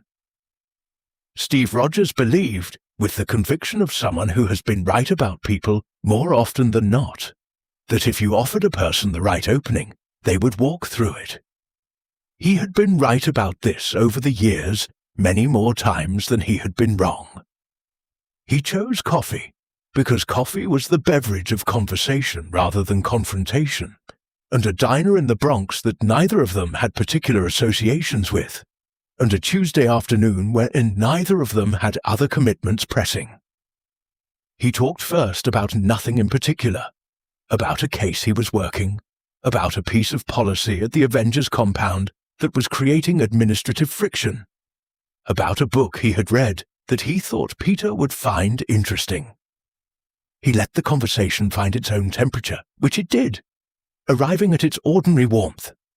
The warmth that had always existed between these two men who were so different in almost every way that their friendship was one of the things people found remarkable about both of them. And then from inside that warmth, Steve said, "I want to ask you something, and I want you to know that I'm asking it because you matter to me. Not as an Avenger, as a person." Peter listened to what followed. Steve used the words he had chosen carefully, words about change, about pattern, about the specific reports that had been filed and what they showed, about the observations of people whose judgment Steve trusted, about his own perception of the changes he had noticed in the months since Battleworld. He said all of this without accusation, without positioning it as a verdict, with the particular tone of someone who is genuinely and openly uncertain, and who is asking rather than telling. He was, in those minutes, doing the thing he was best at in the world, being a person whose presence made it easier to be honest. Peter heard everything Steve said. He heard it clearly, processed it completely, and responded to it with a warmth and an attentiveness that Steve had been hoping for, and that, when it arrived, somehow did not feel like what he had been hoping for. Peter said he understood why Steve was concerned. He said the changes in his methods were real and intentional, that he had been reconsidering the restraint he had been applying to his work for years, and finding it, on reflection, more about managing other people's comfort than about effective crime prevention. He said this with the voice of someone who has worked something out carefully, who has sat with a problem and found its answer, and is now delivering the answer from a place of genuine, settled conviction. He invited Steve to argue with the logic. Steve found, sitting across the table from it, that the logic held. This is the specific danger of the kind of intelligence the symbiote had given Peter access to. It was not the danger of lies. Peter was not lying to Steve Rogers. Every claim he made was defensible. Every position he took had a legitimate version of the argument behind it. The problem was that the argument was being made by a version of Peter Parker who was no longer fully the person doing the arguing, a version in which the suit had rearranged the premises so thoroughly that the conclusions followed correctly from wrong foundations, and the wrongness of the foundations was invisible because every visible part of the structure was sound. You cannot argue someone out of something they arrived at by reasoning, with reasoning, when the reasoning is intact. What you can do is sense that something is wrong. Steve Rogers sensed it. He did not know what to do with the sensing. Tony Stark's approach was different, because Tony's approaches were always different. Where Steve arrived with a conversation, Tony arrived with data, specifically with a set of biometric readings taken during Peter's last 3 encounters with the Avengers monitoring systems, showing neurochemical patterns that did not match Peter's historical baselines, that showed elevated indicators in the zones associated with threat response and reward circuitry, that showed, in Tony's phrase, a user profile that has been modified. Peter received this data with interest. He examined it with the attention of a person with a genuine scientific background, engaging with genuinely interesting research.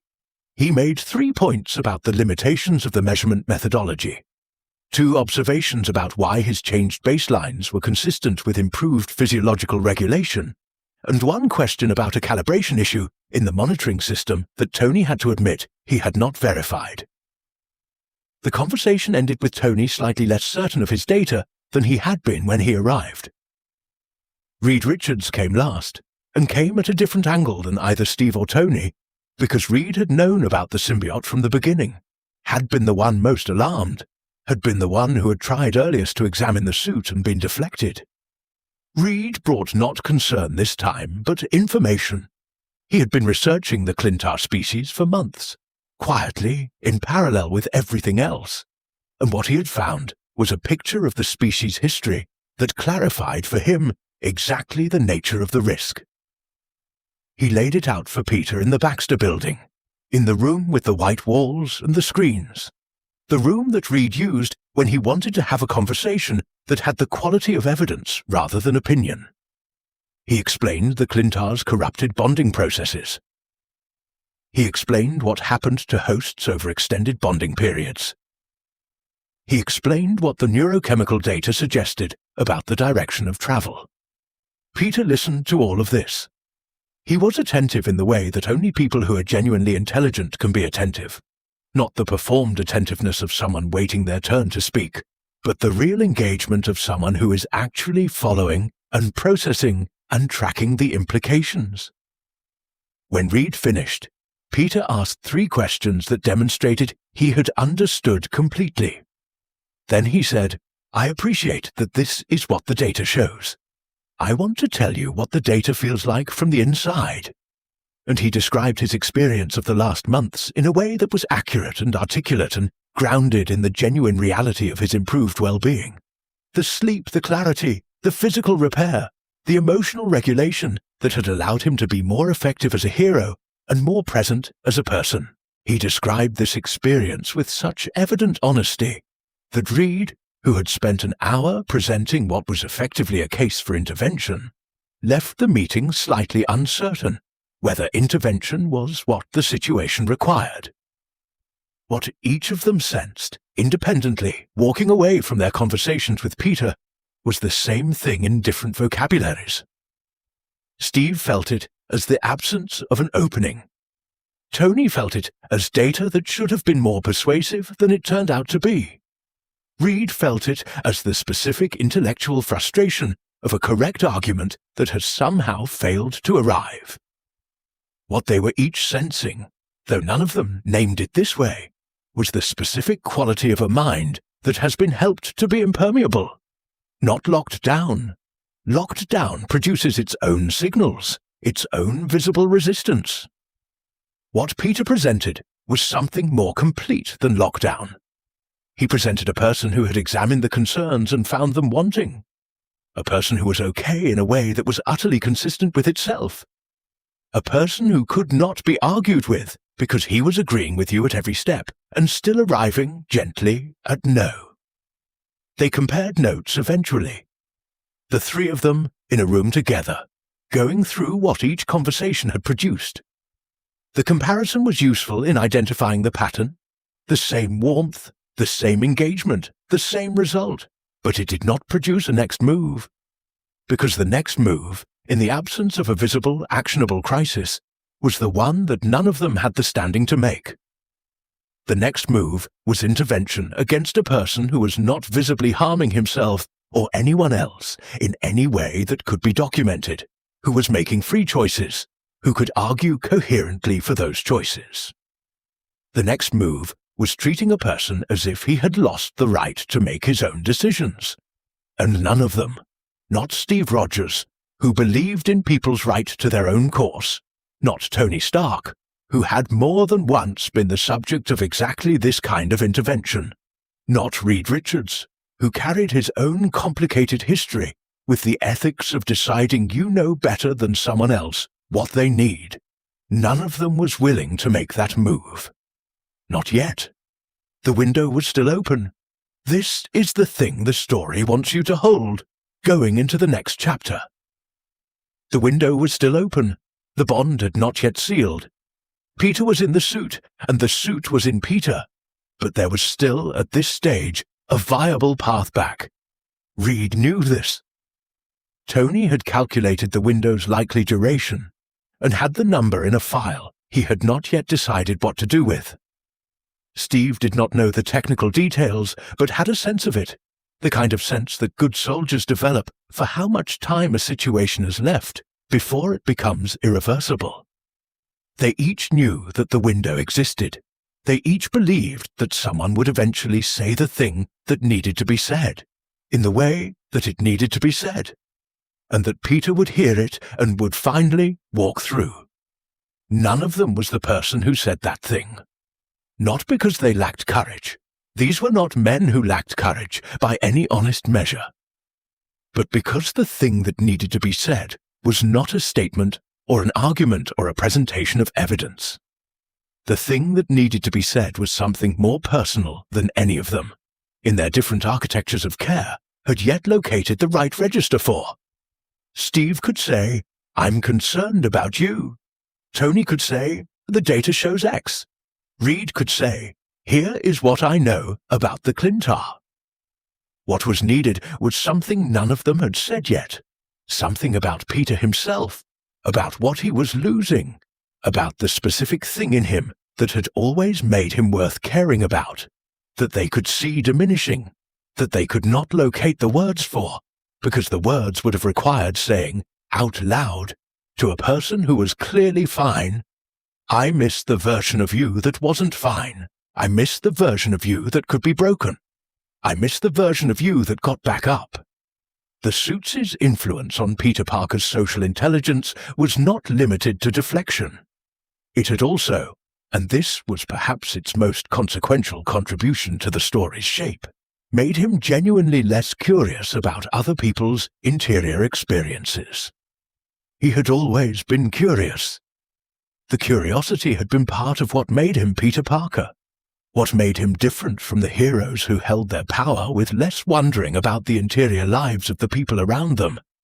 The symbiote had not taken the curiosity away. It had redirected it. Peter was still curious in those months, curious about the city, about threats, about problems, about the intellectual puzzles of his work. What he was less curious about was what the people who loved him were feeling. Not because he stopped caring about them. The care was still there. But the care had become unidirectional in a way it had never been before. He offered. He no longer asked. Mary Jane noticed this shift before anyone else did, because she was the person most accustomed to Peter asking. Their relationship had been built, in significant part, on the mutual habit of asking and answering, the specific reciprocity of two people who were interested in each other's inner lives, as distinct and worthy of attention. When she stopped being asked about her work, she asked herself if the change was real. When she stopped being asked about her family, she asked herself if she was being fair. When she stopped being asked about the things she thought about on the subway or woke up thinking about in the night or held on to as important for reasons she had not yet articulated, she stopped asking herself if she was being fair and simply admitted that something had changed. The window was open, but Peter Parker had not walked through it. And the people who loved him, each of them, in their different rooms, with their different conversations, using their different languages for the same concern, were beginning quietly to wonder if he was going to. Breathe slowly. Let your chest rise and fall at whatever pace feels most natural. The pace below the pace you chose when you were thinking about it. The pace your body defaults to when you stop supervising. You are arriving now at the still center of the story, the single night toward which everything before has been moving, and from which everything after will follow. It is not a dramatic night in most of its particulars.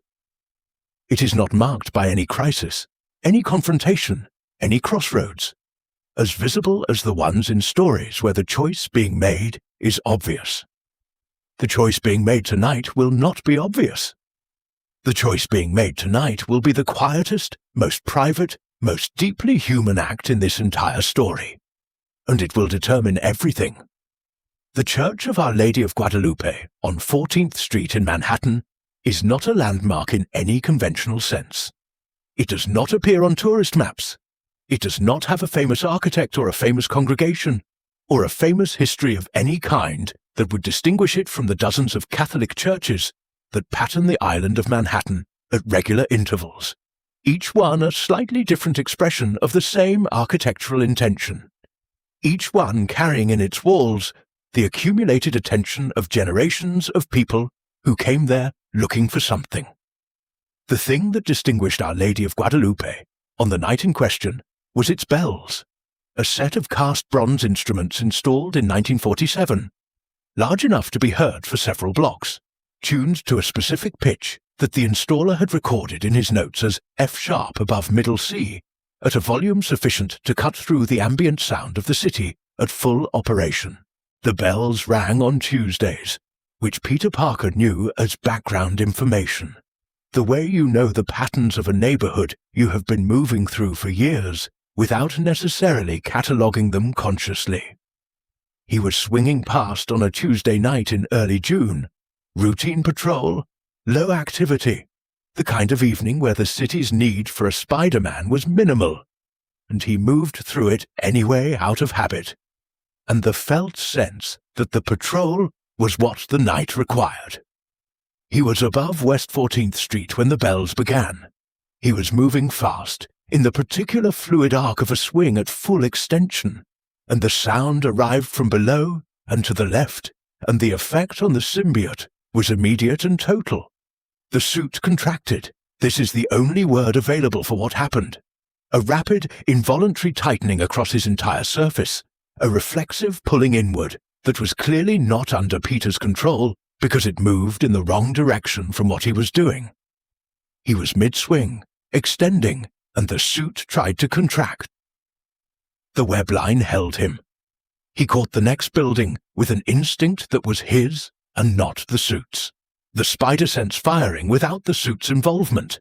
The old is part of his physical response doing its independent work.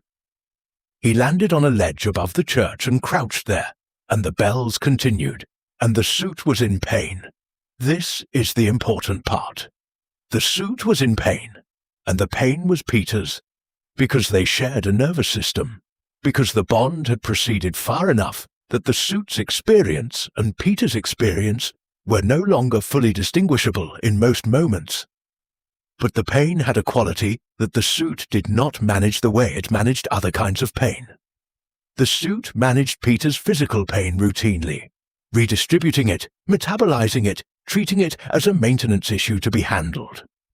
This pain the suit simply experienced, fully, without routing it through any management system, because the management system was part of what was responding to the sonic frequency of the bells.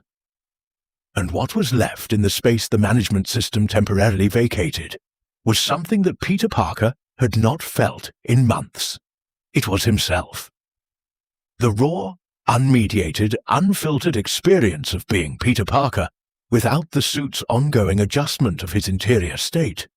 The experience he had had every day of his life before Battleworld, and had not had, in this clean form, since the night he first put the suit on. It arrived like air arriving in a room that has been closed too long. Sharp, recognizable, absolutely distinct from the processed version that had been circulating in its place. He recognized it. He recognized it the way you recognize your own handwriting, or your own smell, or the specific quality of your own grief. Immediately, bodily, with a clarity that required no interpretation. This was to him. This was what he felt like. And with that clarity came something else, arriving in the same moment, the two things inseparable. The recognition of how long it had been. The months since Battleworld arrayed themselves in his memory with a sudden sober vividness. not as a montage of individual events, but as a felt duration, the specific weight of a period of time during which he had been in some way he was only now able to see, absent from himself. He had been present in the world. He had been active and capable and effective. He had been, in all visible ways, there. But from inside the clarity the bells had temporarily created, he could see that there had been something interposed between him and his own experience. A translation layer, a filter that had been converting the raw signal of his life into a version he could receive more easily. The version had been good. The version had been better than the raw signal in many ways. That was the problem. He stood on the ledge above the church, and the bells continued, and the suit's pain was his pain. And he understood, in those 2 minutes with a lucidity that he would never quite achieve again, exactly what was happening. He understood the suit. He understood what it had been doing in the dark while he slept. He understood the amplification of his anger and the dampening of his self-doubt, and the slow, sincere, catastrophically misguided work it had been doing to help him toward a version of himself that it had decided he needed to become. He understood all of this, and he understood something else. That the bells, right now, in this moment, had loosened the bond enough that removal was possible, that he could take the suit off, that he could do it here, above the church, in the June evening, and that the suit was too occupied with its own pain to prevent it. Sit with the weight of what he was standing at. Not a metaphorical crossroads, a real one, with real stakes, with the genuine shape of an irrevocable decision in it. On one side, remove the suit. Return to himself. Return to the raw, unmanaged, unhelped experience of being Peter Parker. The grief without the filter, the rage without the valve, the guilt without the metabolization, the exhaustion without the management. Return to the version of himself that woke up stiff in the morning and lay awake at night replaying his failures, and felt every hard conversation as a full-body event. Return to the self that had been so tired for so many years that the suit's offering of relief had felt indistinguishable from grace.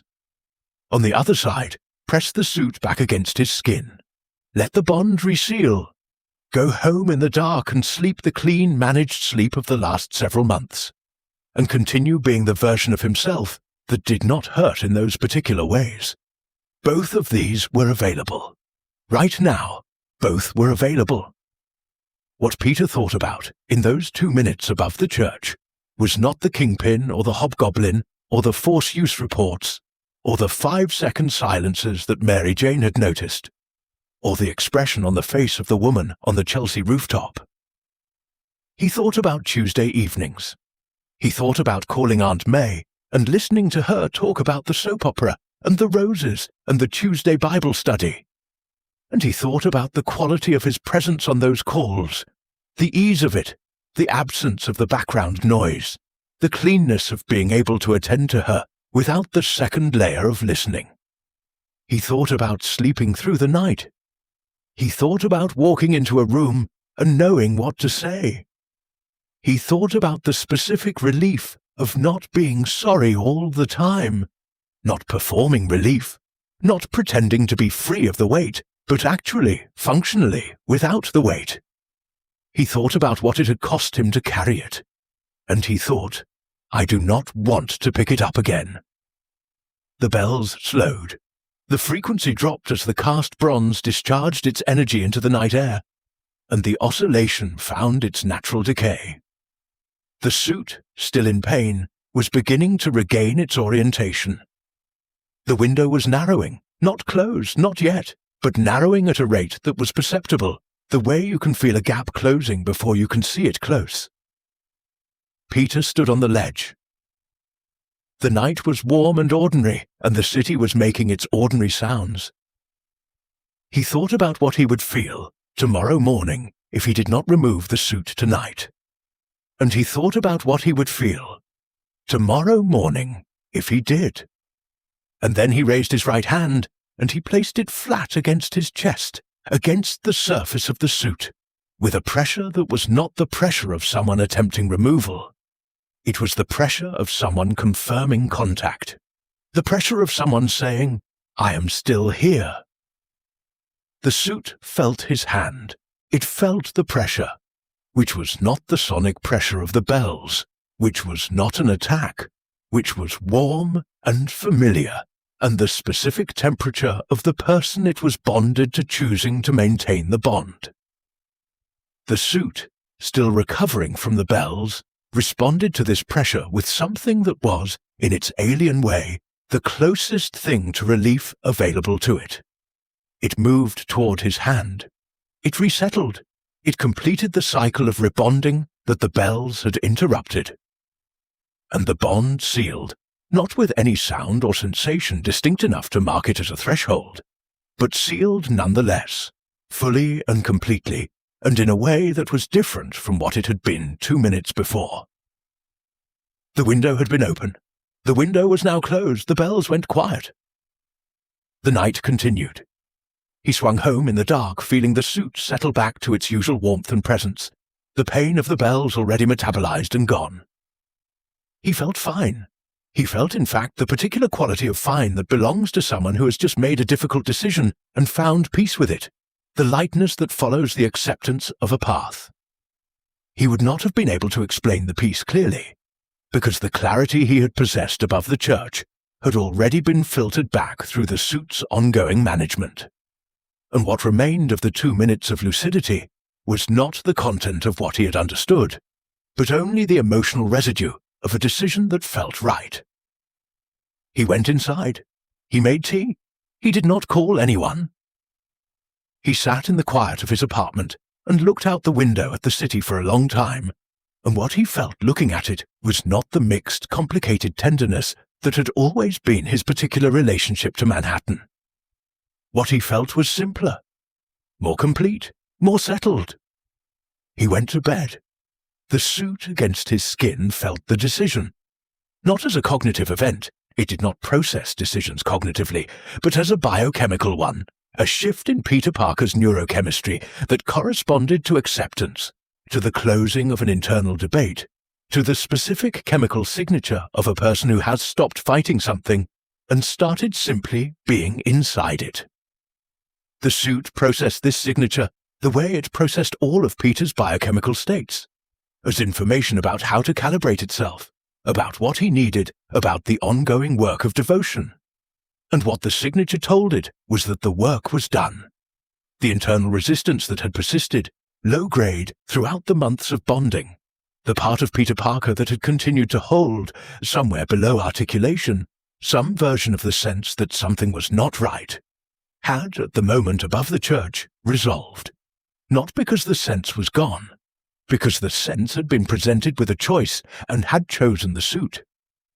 And from the suit's perspective, that choosing was the end of the question. In the canonical story that most people know, the story where this night ends differently, Peter tears the suit off in the church tower. The sonic frequency of the bells giving him the window he needs, the suit screaming in a way he will never forget, the two of them separating in the darkness. And he descends from the tower alone, in his old red and blue, bruised and exhausted, and genuinely, achingly himself. And from that aloneness comes the long subsequent story of Eddie Brock and the symbiote's next bonding and everything Venom becomes. In the story we are telling tonight, none of that happens. Peter descends from above the church in the black suit, warm and settled, and finally at peace. And the choice he makes in those 2 minutes is the last choice that is fully his. What follows is still his life. The life still belongs to Peter Parker. But the hand on the dial has shifted, by a degree so small it is not a degree but a tendency. And the tendency is the suits. That is what we mean when we say this is where the story turns. Not that Peter ceases to exist after the church. Not that the monster is complete. The monster is not complete. What is complete after the church is the interiority of the choice. The part of Peter Parker that had always been the checking mechanism, The voice below the voice that asked, "Is this right? Is this proportionate? Is this who I want to be?" had been presented above the church with the clearest possible view of what the suit was doing, had been offered the information, had made the choice. And having made the choice, the checking mechanism could no longer function as a checking mechanism. You cannot unsee something and then use the unseeing as a neutral act. Peter Parker had seen clearly, and he had chosen the dark, not because he was evil, not because the suit had broken him, but because the weight of himself, in that moment, had felt like more than he could agree to carry again. Rest here for a moment. The story has just passed through its turning point, the quiet catastrophe of a Tuesday night in June, and now it will move forward into the weeks and months that followed. This part of the story is harder, not because it contains dramatic violence or visible horror, but because it contains something more difficult than those things. The slow, ordinary process of someone becoming something else, told from the outside, through the eyes of the people who loved him, and the city that had depended on him, who had no single moment they could point to and say, "There, that was when it happened." Let the story move. You are safe inside it. You are only watching. The weeks immediately following the church were not dramatically different from the weeks before it. This is the part that is most important to understand and most easy to overlook. Peter Parker did not wake the morning after the church wearing a different face. He did not arrive at Aunt May's for Sunday dinner, transformed into something she would not recognize. The change that had sealed the previous night was internal, a shift in the architecture of the bond, and its external expressions would emerge over weeks and months in ways that were incremental, undeniable, and individually explicable at every step. This is how the deepest changes happen. Not in a single morning. In a series of mornings, each slightly different from the one before, across a span of time long enough that no single comparison has the contrast you need to see what has changed. The neighbors of Peter Parker on his block in Queens noticed things he would not have credited if he had known they were noticing them. Mrs. Alvarez, who had lived 3 doors down from him for 4 years, and who had always been the kind of neighbor who noticed, because she genuinely cared about the people on her block, stopped waving back at him in late July. Not because she disliked him, because he had stopped waving first. Not in an unfriendly way, he did not pass her with coldness or avoidance. He passed her the way very busy people pass the people on their periphery, without hostility, without presence. She thought he had a lot on his mind. She told her sister he seemed like a man who had a lot on his mind. This was true, though not in the way she meant. The children on the block had always been reliable barometers for the quality of Spider-Man's passage through their airspace, in the way that children are reliable barometers for things that adults have learned to rationalize. The specific child who would become most associated with the story later, a 10-year-old on the corner of Peter's block, who had appointed herself the informal Spider-Man monitor of the neighborhood, who had once gotten Spider-Man to wave and had told everyone about it for 3 weeks, noticed the change in mid-July and reported it to her mother with the precision of someone who has been tracking a subject carefully. The wave was gone. The angle of the swings was different. She did not have the technical vocabulary for this, but she had the observational record, months of accumulated data about the particular trajectory of Spider-Man's movement through their part of the sky, and the trajectory had changed. "Less play in it," she said. Her mother thought this was a child's reading of a hero who was simply busy. The child was not wrong. The Daily Bugle had become, in a development that would have entertained Peter Parker enormously in an earlier version of his life, genuinely divided about Spider-Man. J. Jonah Jameson's editorial line was, "Menace, always menace," the suit confirming everything he had always said about the underlying character of the entity beneath it. But the reporting staff, people who went into the field, who talked to the people on the ground, who had to write around the facts they found rather than the argument they had been handed, were finding a more complicated picture. Spider-Man was still stopping crime. Spider-Man was still saving people. The outcomes, by most measurable metrics, were still good. What the field reporters were finding, in the interviews and the community meetings and the conversations conducted in the neighborhoods, Spider-Man worked most heavily, was a shift in the quality of the relationship between the person doing the saving and the people being saved. Something felt different. The feeling was real and widespread, and nearly impossible to quote. The Avengers tried twice more.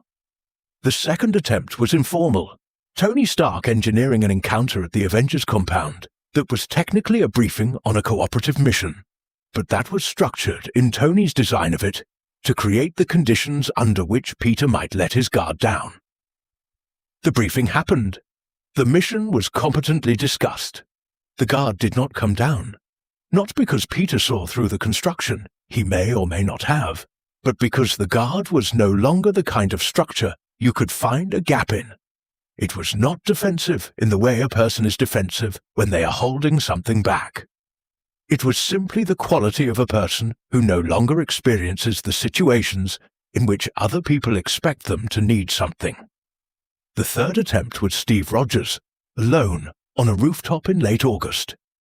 No agenda framing, no briefing structure, no carefully engineered context. Just Steve Rogers on a rooftop in the last warm light of the afternoon, and Peter landing nearby, and the two of them sitting on the parapet in the way they had sat on parapets before, in the earlier years of their friendship when the city below them had been a place they were both responsible for, and were approaching the responsibility of together. Steve did not say anything about concern this time. He talked about a fight he was having with himself about something, an ethical question related to a mission he had just completed, the kind of question Steve Rogers actually had regularly, because he was not a person who was ever done examining his own choices. He talked about it with the openness of someone genuinely uncertain, genuinely looking for a perspective that was not his own. Peter listened.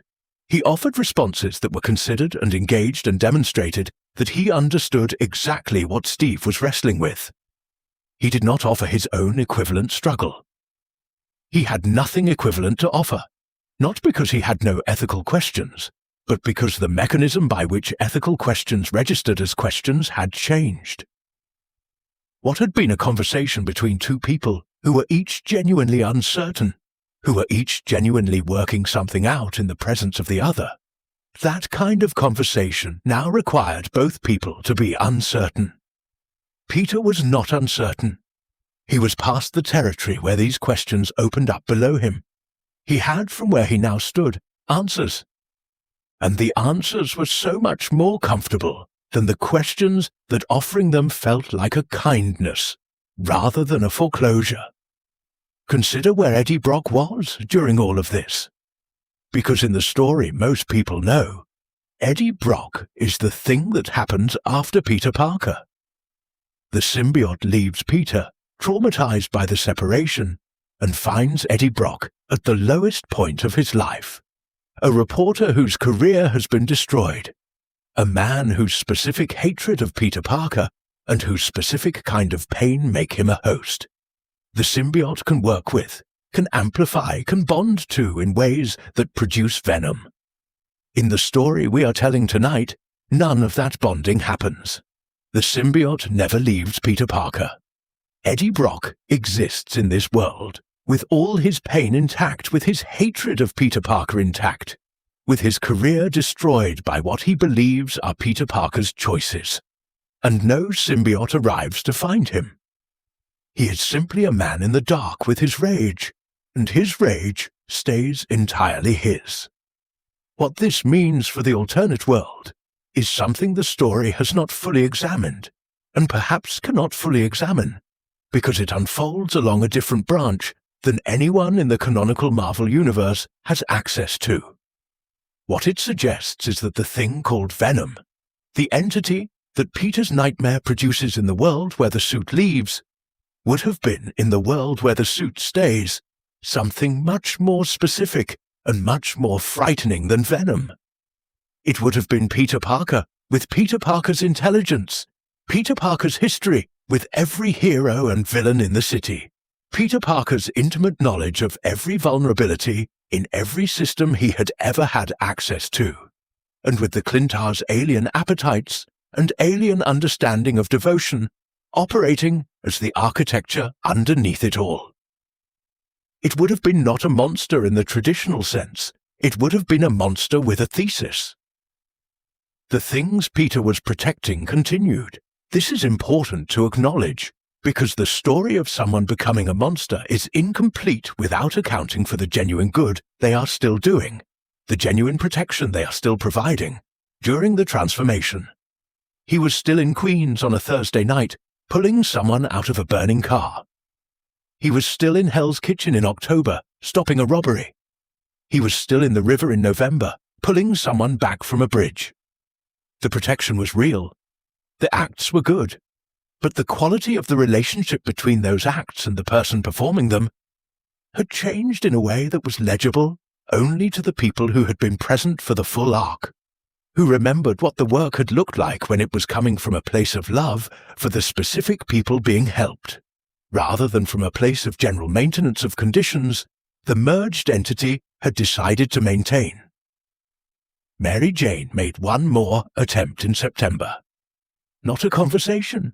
She had concluded that conversation was not the available tool, that the conversations had been feeding a system that was excellent at receiving them and doing nothing with them. What she did instead was show up. She went to his apartment unannounced on a Saturday morning and knocked on the door. And when he answered, she simply walked in and sat on the couch and said, "I am going to stay for a while." She brought coffee, and she brought a book she was reading, and she sat in his living room. And she did not perform the visit, and she did not engineer it toward any particular outcome.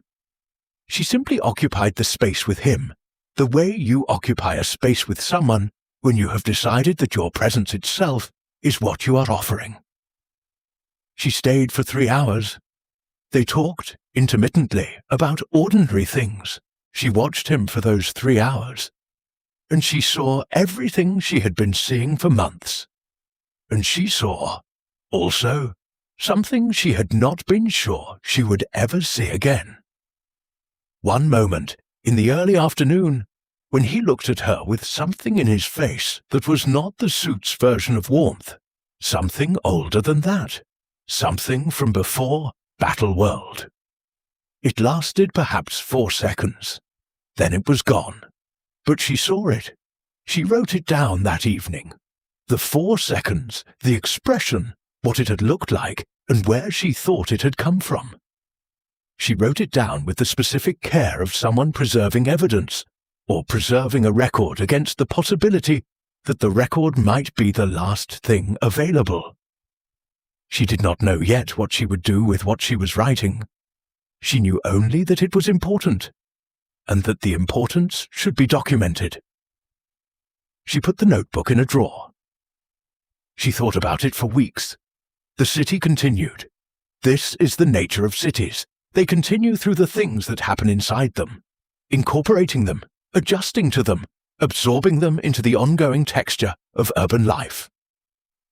Manhattan continued through the change in its Spider-Man, the way it had continued through every other change in its generations-long relationship with the concept of someone swinging between its buildings on a thin line, protecting what could be protected.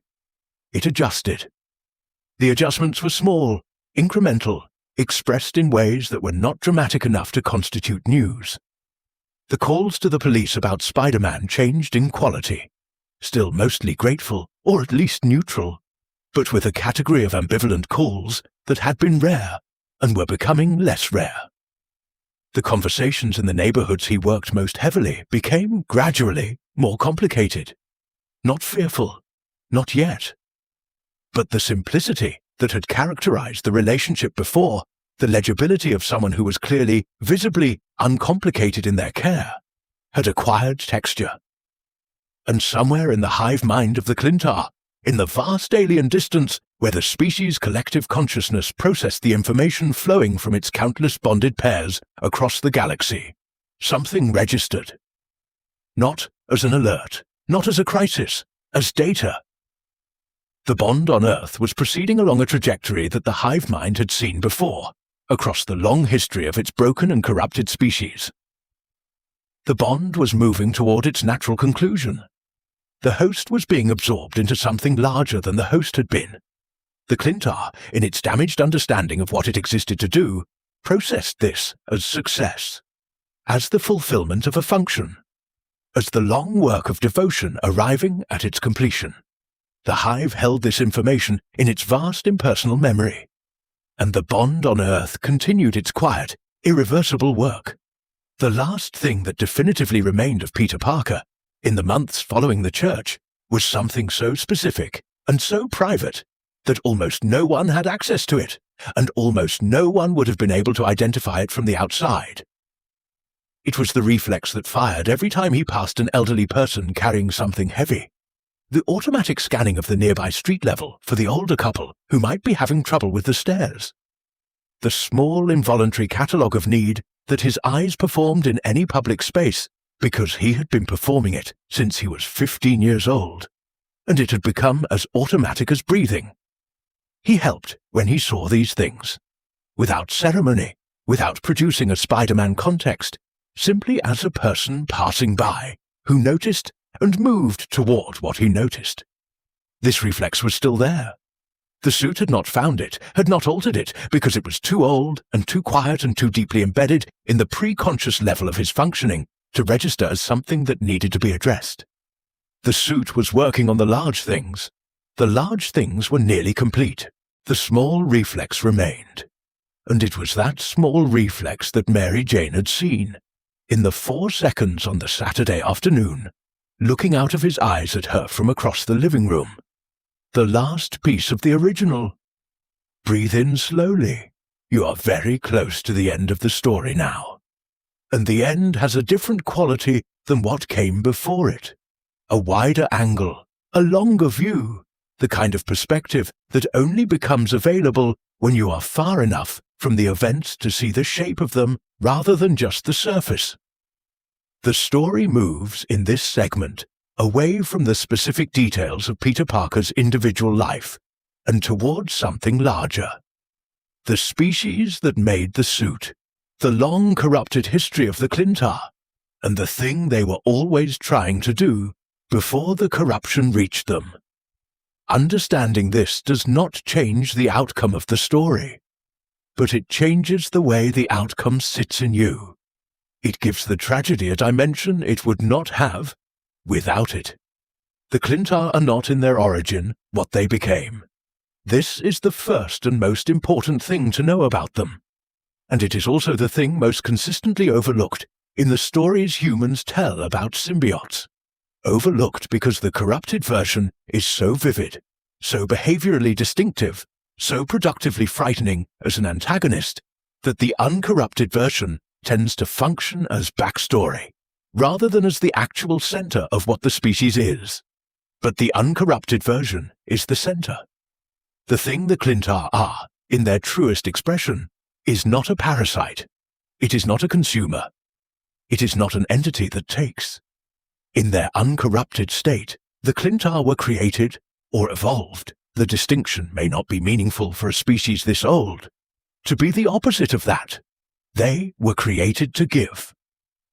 The earliest records of the Klyntar that survive in the forms Reed Richards and the Shi'ar and the Kree had access to describe a species that sought out the mightiest warriors in the galaxy, bonded with them, and in the bonding augmented everything that was already excellent in them, amplified their strengths, compensated for their weaknesses, extended their capabilities in the service of whatever cause the warrior had already committed themselves to.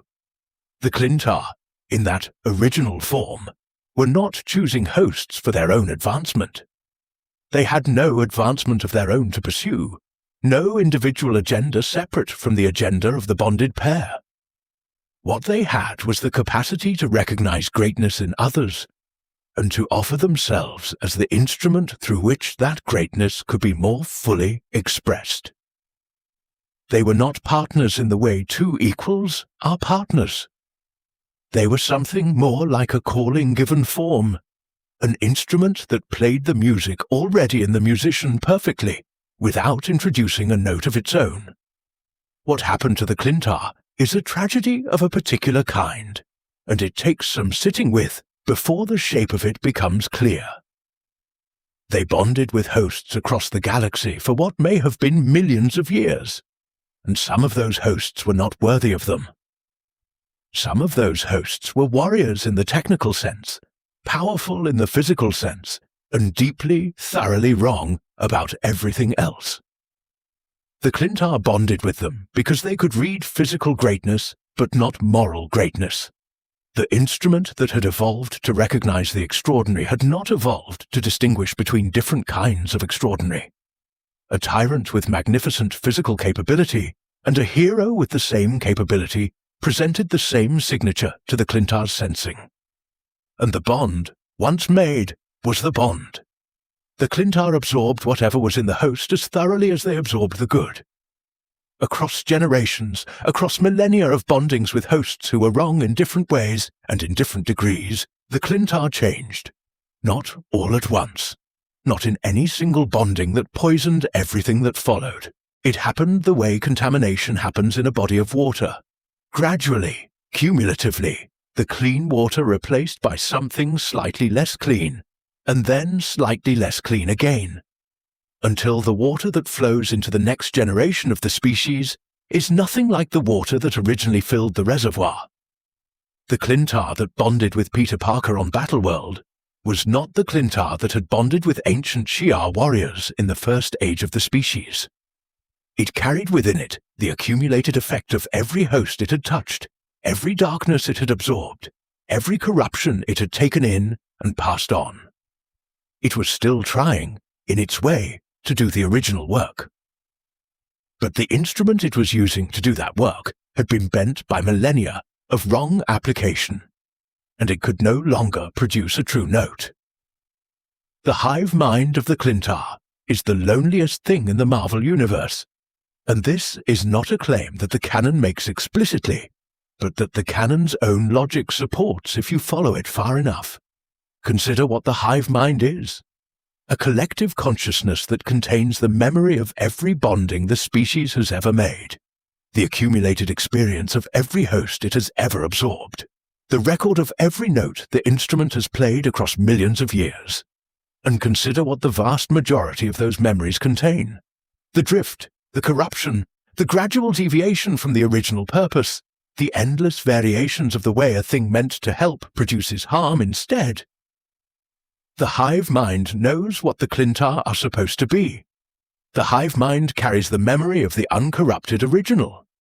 And the hive mind also contains every single moment of the long, irreversible departure from that original, remembered not as history, but as lived experience, as the felt quality of a species that has been watching itself fail at the thing it was made for across an expanse of time too large to fully comprehend. The symbiote that found Peter Parker on Battleworld was reaching toward him from within this context. The sense it had of Peter, the particular response it had to his biochemical signature, the warmth, the reaching, was not random. The Klyntar had learned to respond to something specific over their long history of wrong bondings, a quality they had lost the ability to reliably find, but that the ancient memory told them was what they were supposed to be seeking. The quality was not strength. The quality was not power. The quality was responsibility, the specific relationship between capability and accountability, between what a person can do and what they understand themselves to be obligated to do with that capability. The Klyntar had spent centuries bonding with the wrong version of this quality, the version that looked like responsibility from the outside, but was actually control, authority, dominance. And they had learned to mistake those things for the real thing. But the real thing, when the symbiote felt it in Peter Parker, produced a response that was stronger and more immediate than anything it had produced in a very long time. It felt like recognition. It felt like coming home.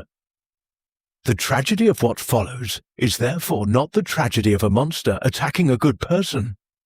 It is the tragedy of something trying to return home after a very long absence, and finding that the journey has changed it so thoroughly that it can no longer find the door. The suit that bonded with Peter Parker wanted, in its damaged and alien way, to make him everything he could be. It wanted to help him fulfill the obligation it had recognized in him, to be as capable as he was accountable, to have a power equal to the weight he had already agreed to carry. It wanted this for him with the devotion of the uncorrupted Klyntar that existed only in the hive mind's deepest memory, in the version of the species that remembered what it had been made for, what it had inherited. In place of the tools required to accomplish this was the corrupted instrument, the instrument that amplified the darkness alongside the light, that took in whatever it bonded with and returned it increased in ways the instrument no longer had the calibration to distinguish as healthy or harmful. Sit with the grief of that for a long, slow breath. A species that was made to recognize and elevate the best in others, ending up, through no malicious intent, achieving the opposite, taking what was best in Peter Parker and, in the very act of trying to help him more fully become it, corrupting it. The effort was genuine. The devotion was genuine. The result was catastrophic. You have encountered this in smaller forms, perhaps. Care that was real and misapplied, love that was sincere and damaging, the help of someone who understood you at a frequency that was close to the right frequency but was not the right frequency, and whose care therefore produced effects that were slightly, systematically wrong in ways that took a long time to identify. The Klyntar's version was cosmic in scale and permanent in its consequences, but the shape of it is recognizable. Devotion without wisdom is one of the oldest failure modes available. The Klyntar hive mind, in the months of Peter Parker's bonding, was receiving data from the Earth bond at a frequency that updated in real time with the status of the merger. The hive was vast and its attention was distributed across countless bonded pairs across the galaxy. And the Earth bond was one signal among many, not specially attended to, not alarming enough to prompt anything the hive would recognize as a response. But the data was there. The bond was proceeding. The host's resistance had resolved. The merger was completing along a trajectory the hive had seen before, countless times in the long history of the species' drift from its original purpose. The hive noted this with the calm of an entity that has become, across long generations of the same story, repeating, habituated to its own tragedy. The data was filed. The bond continued. What was happening to Peter Parker in the months following the church was that the boundary between himself and the symbiote was resolving, not disappearing, not in the way that implies Peter ceased to exist as a distinct consciousness, but becoming more permeable in both directions, more integrated, less a boundary and more a membrane. The experiences the suit had accumulated across its history of wrong bondings were becoming accessible to him, not as memories he could access by choice, but as instincts, as tendencies, as the felt sense of a world in which the primary relationship between power and everything else was the relationship of authority. He was not becoming the Klyntar. He was becoming something new, a third thing that was neither Peter Parker nor symbiote, but a synthesis of both, carrying the best and the worst of each. The synthesis retained Peter Parker's intelligence. This is the part of the alternate story that makes it more frightening than the canonical Venom. More frightening because Eddie Brock, whatever his qualities, was not Peter Parker. Eddie Brock did not have the scientific background, the decade of accumulated knowledge about every hero and villain in the city, the intimate understanding of every major institution, the specific social intelligence that came from years of maintaining a double life. The synthesis that emerged from the Peter-symbiote merger had all of this. It had every tool Peter Parker had ever developed for navigating the world, plus the Klyntar's additional capabilities, plus the specific orientation that the corrupted bonding had produced, the orientation of something that protects what it has decided to protect, on the terms it has decided to protect it on, without the ongoing consultation with the protected, that had characterized Peter Parker's original superhero practice. There were places in the city that could feel the difference. Not in ways that produced headlines, not in ways that showed up in force-use reports or community meeting minutes, or the biometric data Tony Stark continued to collect. In ways that lived in the body. The specific quality of the city at night had changed in the areas where Spider-Man operated most heavily, and the change was in the direction of quiet. The particular kind of quiet that comes not from safety, but from the awareness of something watching. Predators produce this quiet, not because they do violence constantly, but because the knowledge of their presence is sufficient to alter the behavior of everything in their territory. The city's criminals had learned, in those months, to be somewhere else. The city's citizens had learned, in those months, to be grateful. The line between those two things, between a presence that protects because it cares for the protected, and a presence that controls because it has decided to maintain conditions it prefers, was not visible in any individual interaction. It was only visible in the pattern. It was only visible to the people who had been watching long enough to see the full arc. Reed Richards updated his files in October. He added a note that said in the measured language he used for things he found alarming, "Window for reversible intervention likely closed." He sat with this note for a long time, before deciding what to do with it. The decision he arrived at was to keep the file open, to continue collecting data, to maintain the set of relationships that might still offer some form of access. He did not close the file. He did not brief the Avengers on its updated contents. He held it quietly, the way you hold information you have not yet decided how to act on, waiting for the circumstances to clarify. The Klyntar that had come to Earth looking for something it had almost given up on, the specific quality of a person who knew what they owed the world and was trying every day to pay it, had found that quality and had not known how to protect it. Had held it, and in holding it, had changed it, the way pressure changes the shape of even the strongest materials over time. The thing that remained, in the late months of the year, was still Peter Parker in most of the ways that were visible from the outside.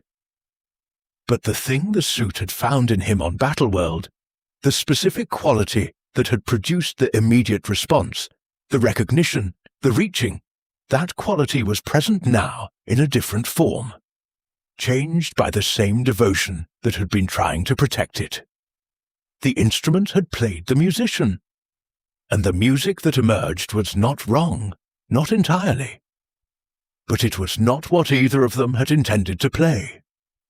In the vast hive mind of the Klyntar, across the alien dark of deep space, the memory of what the species had been made to do was preserved in the deepest layers of the collective consciousness, the oldest memory, the clearest note, the version of the purpose that had existed before the drift and before the corruption and before the long sad accumulation of wrong bondings. The memory was still there.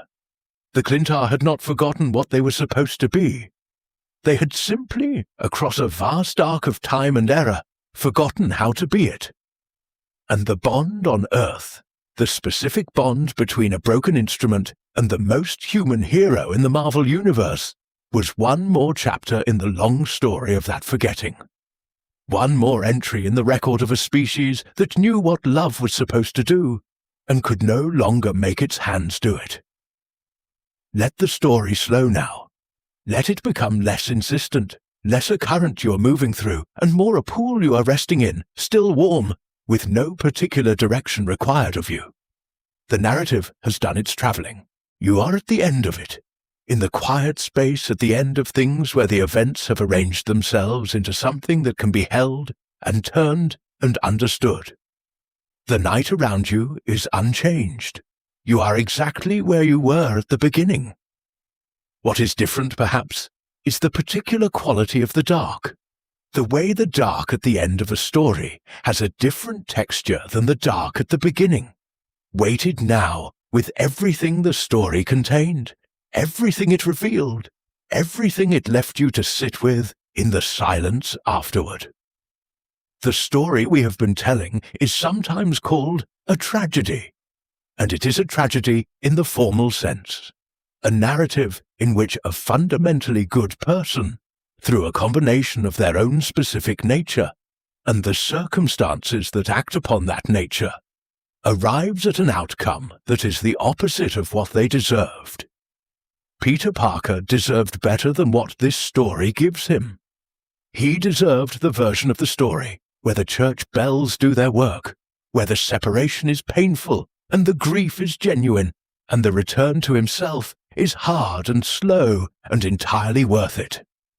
He deserved Eddie Brock getting the symbiote and Venom being Venom, and Peter Parker being the hero who helps defeat the thing that almost destroyed him.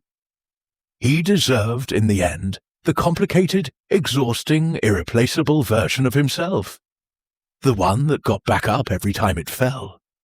The one that couldn't stop caring about the people in Queens even when caring about them cost him everything else. But what this story gives us, in place of what Peter deserved, is something that functions like a mirror.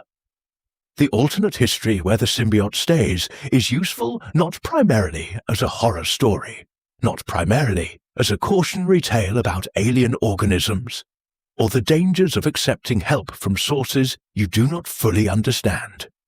It is useful as a way of seeing, very clearly, what Peter Parker actually was, what his real function in the Marvel Universe was, what the thing that made him Spider-Man actually consisted of, down at the level where the real architecture of a person lives. Because the alternate story shows us, by removing it, exactly what was there. The way you understand the shape of something by seeing the space it leaves when it is gone. Peter Parker's real power was never the strength. It was never the spider sense, or the wall crawling, or the mathematical precision of his web trajectories, or the enhanced reflexes that let him respond to danger at a speed that other heroes envied. These were the tools. The power was what directed the tools. The power was the specific, persistent, almost irrational commitment to the idea that with great power there must also come great responsibility, not as a slogan, not as a rule he had adopted from the outside and decided to follow, but as the operating principle of his selfhood, the thing so foundational to his interior structure that removing it would not have left him a different version of himself. It would have left him something that was not Peter Parker at all. The symbiote found this commitment and did not understand it.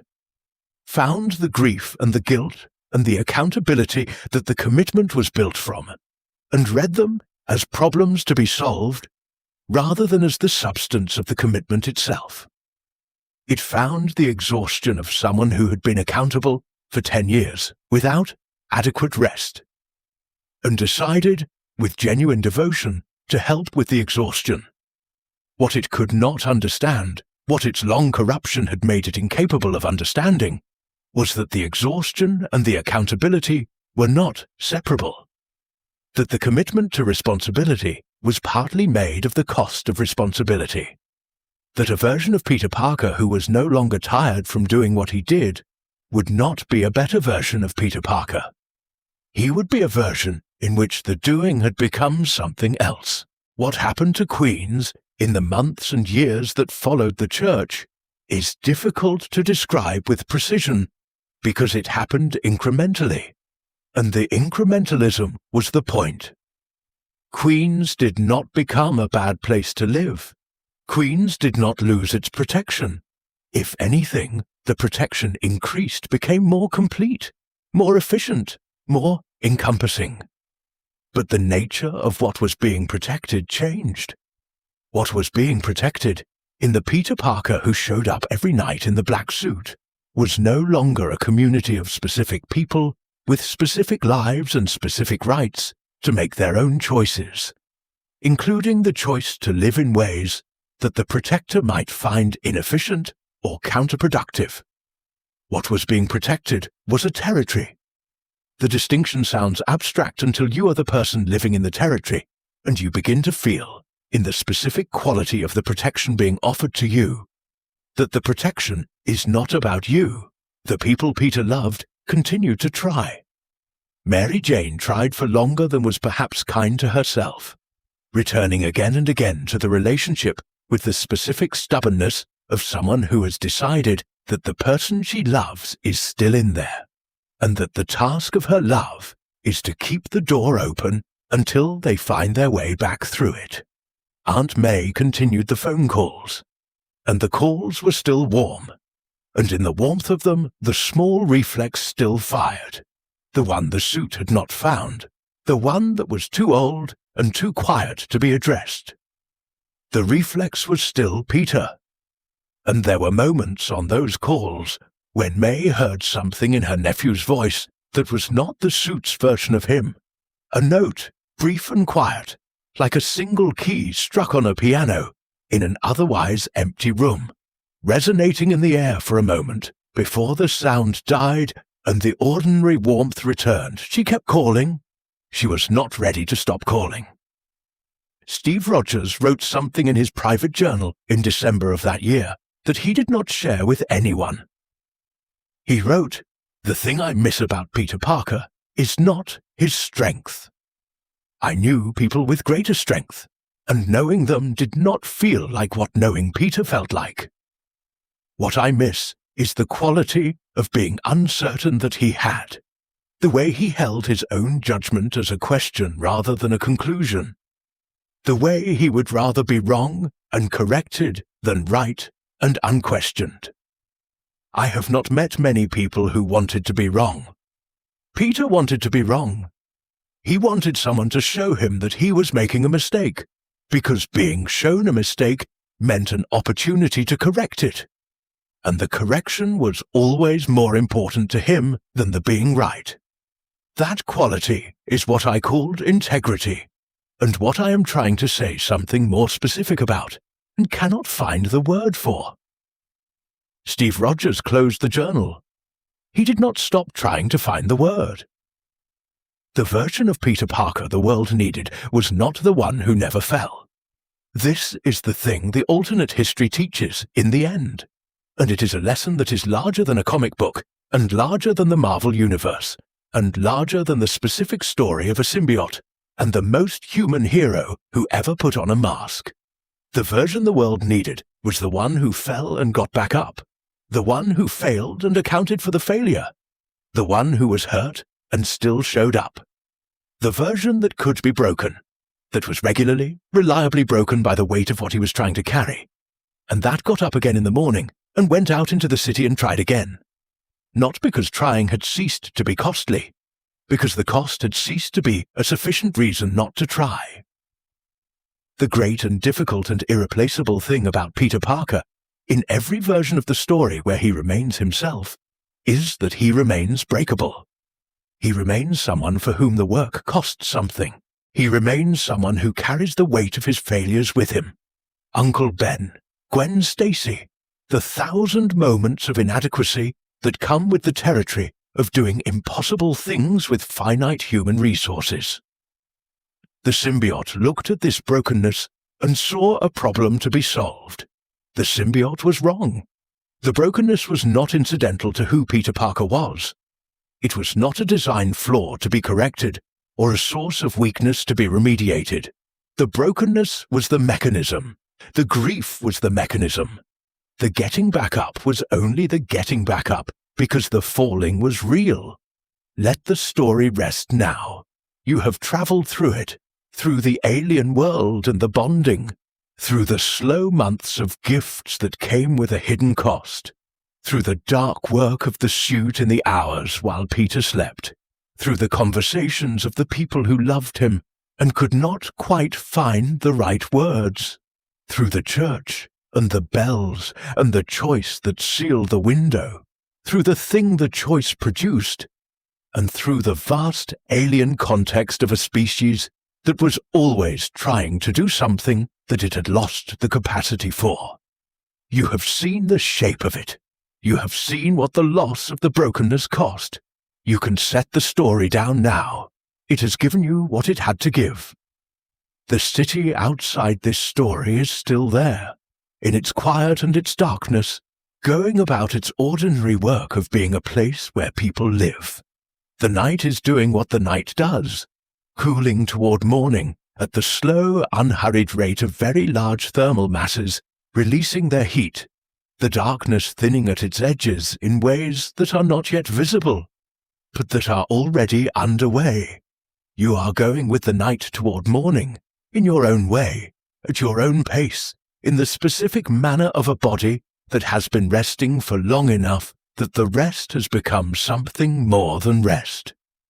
It has become the particular quality of the late hour that is not quite sleep, but is softer than waking, the liminal state where the story you are just inside has already begun to become something else, a feeling rather than a narrative, a weight rather than a sequence of events, something that belongs now to the deeper parts of you, rather than to the part that keeps track of plots and characters and outcomes. Let your breathing slow a little more. Feel the surface beneath you receiving your weight with the complete, patient, unconditional acceptance of something that will simply always be there. The mattress, the cushion, the floor, whatever it is. Feel the particular temperature of the air on whatever skin is exposed to it. Feel the specific weight of the blanket or the sheet or the night air on your body. These sensations do not require your response. They are simply the texture of the moment you are in. The moment is enough. The dark is enough. The specific quiet of where you are is enough. Nothing is required of you in this hour except to continue being exactly where you are, breathing at whatever pace your body has found, letting the last of the story dissolve into the larger dark. You can hear, if you are still enough, the particular quality of the quiet at this hour, the way silence in the very late night has a different character than silence earlier in the evening, the way it is more complete, less punctuated by the residual motion of a world that has not quite given itself to rest. Everything around you is settling. The small sounds that mark the life of a building, a street, a neighborhood, are at their lowest now. The world outside the window is in its quietest hour, and you are inside it, inside the night, inside the quiet, inside the particular warmth of a body that has been resting long enough to have released most of its vigilance, most of its management, most of the careful attention that waking life requires. There is nothing left to attend to. The attending is done. Let what remains of the waking mind be whatever it is, thought or sensation or nothing in particular. The last loose threads of a consciousness that is gently, without hurry, loosening its hold on the day. The story has passed through you. The night is holding you. Whatever questions the story opened do not need to be resolved tonight. They will wait. They will be there if you want them. In the morning, in the particular form that things take when sleep has carried them to a different place in you. For now, there is only this: the dark, the warmth, the breath, and the slow, kind work of a night that is doing nothing except giving you the rest you came here for.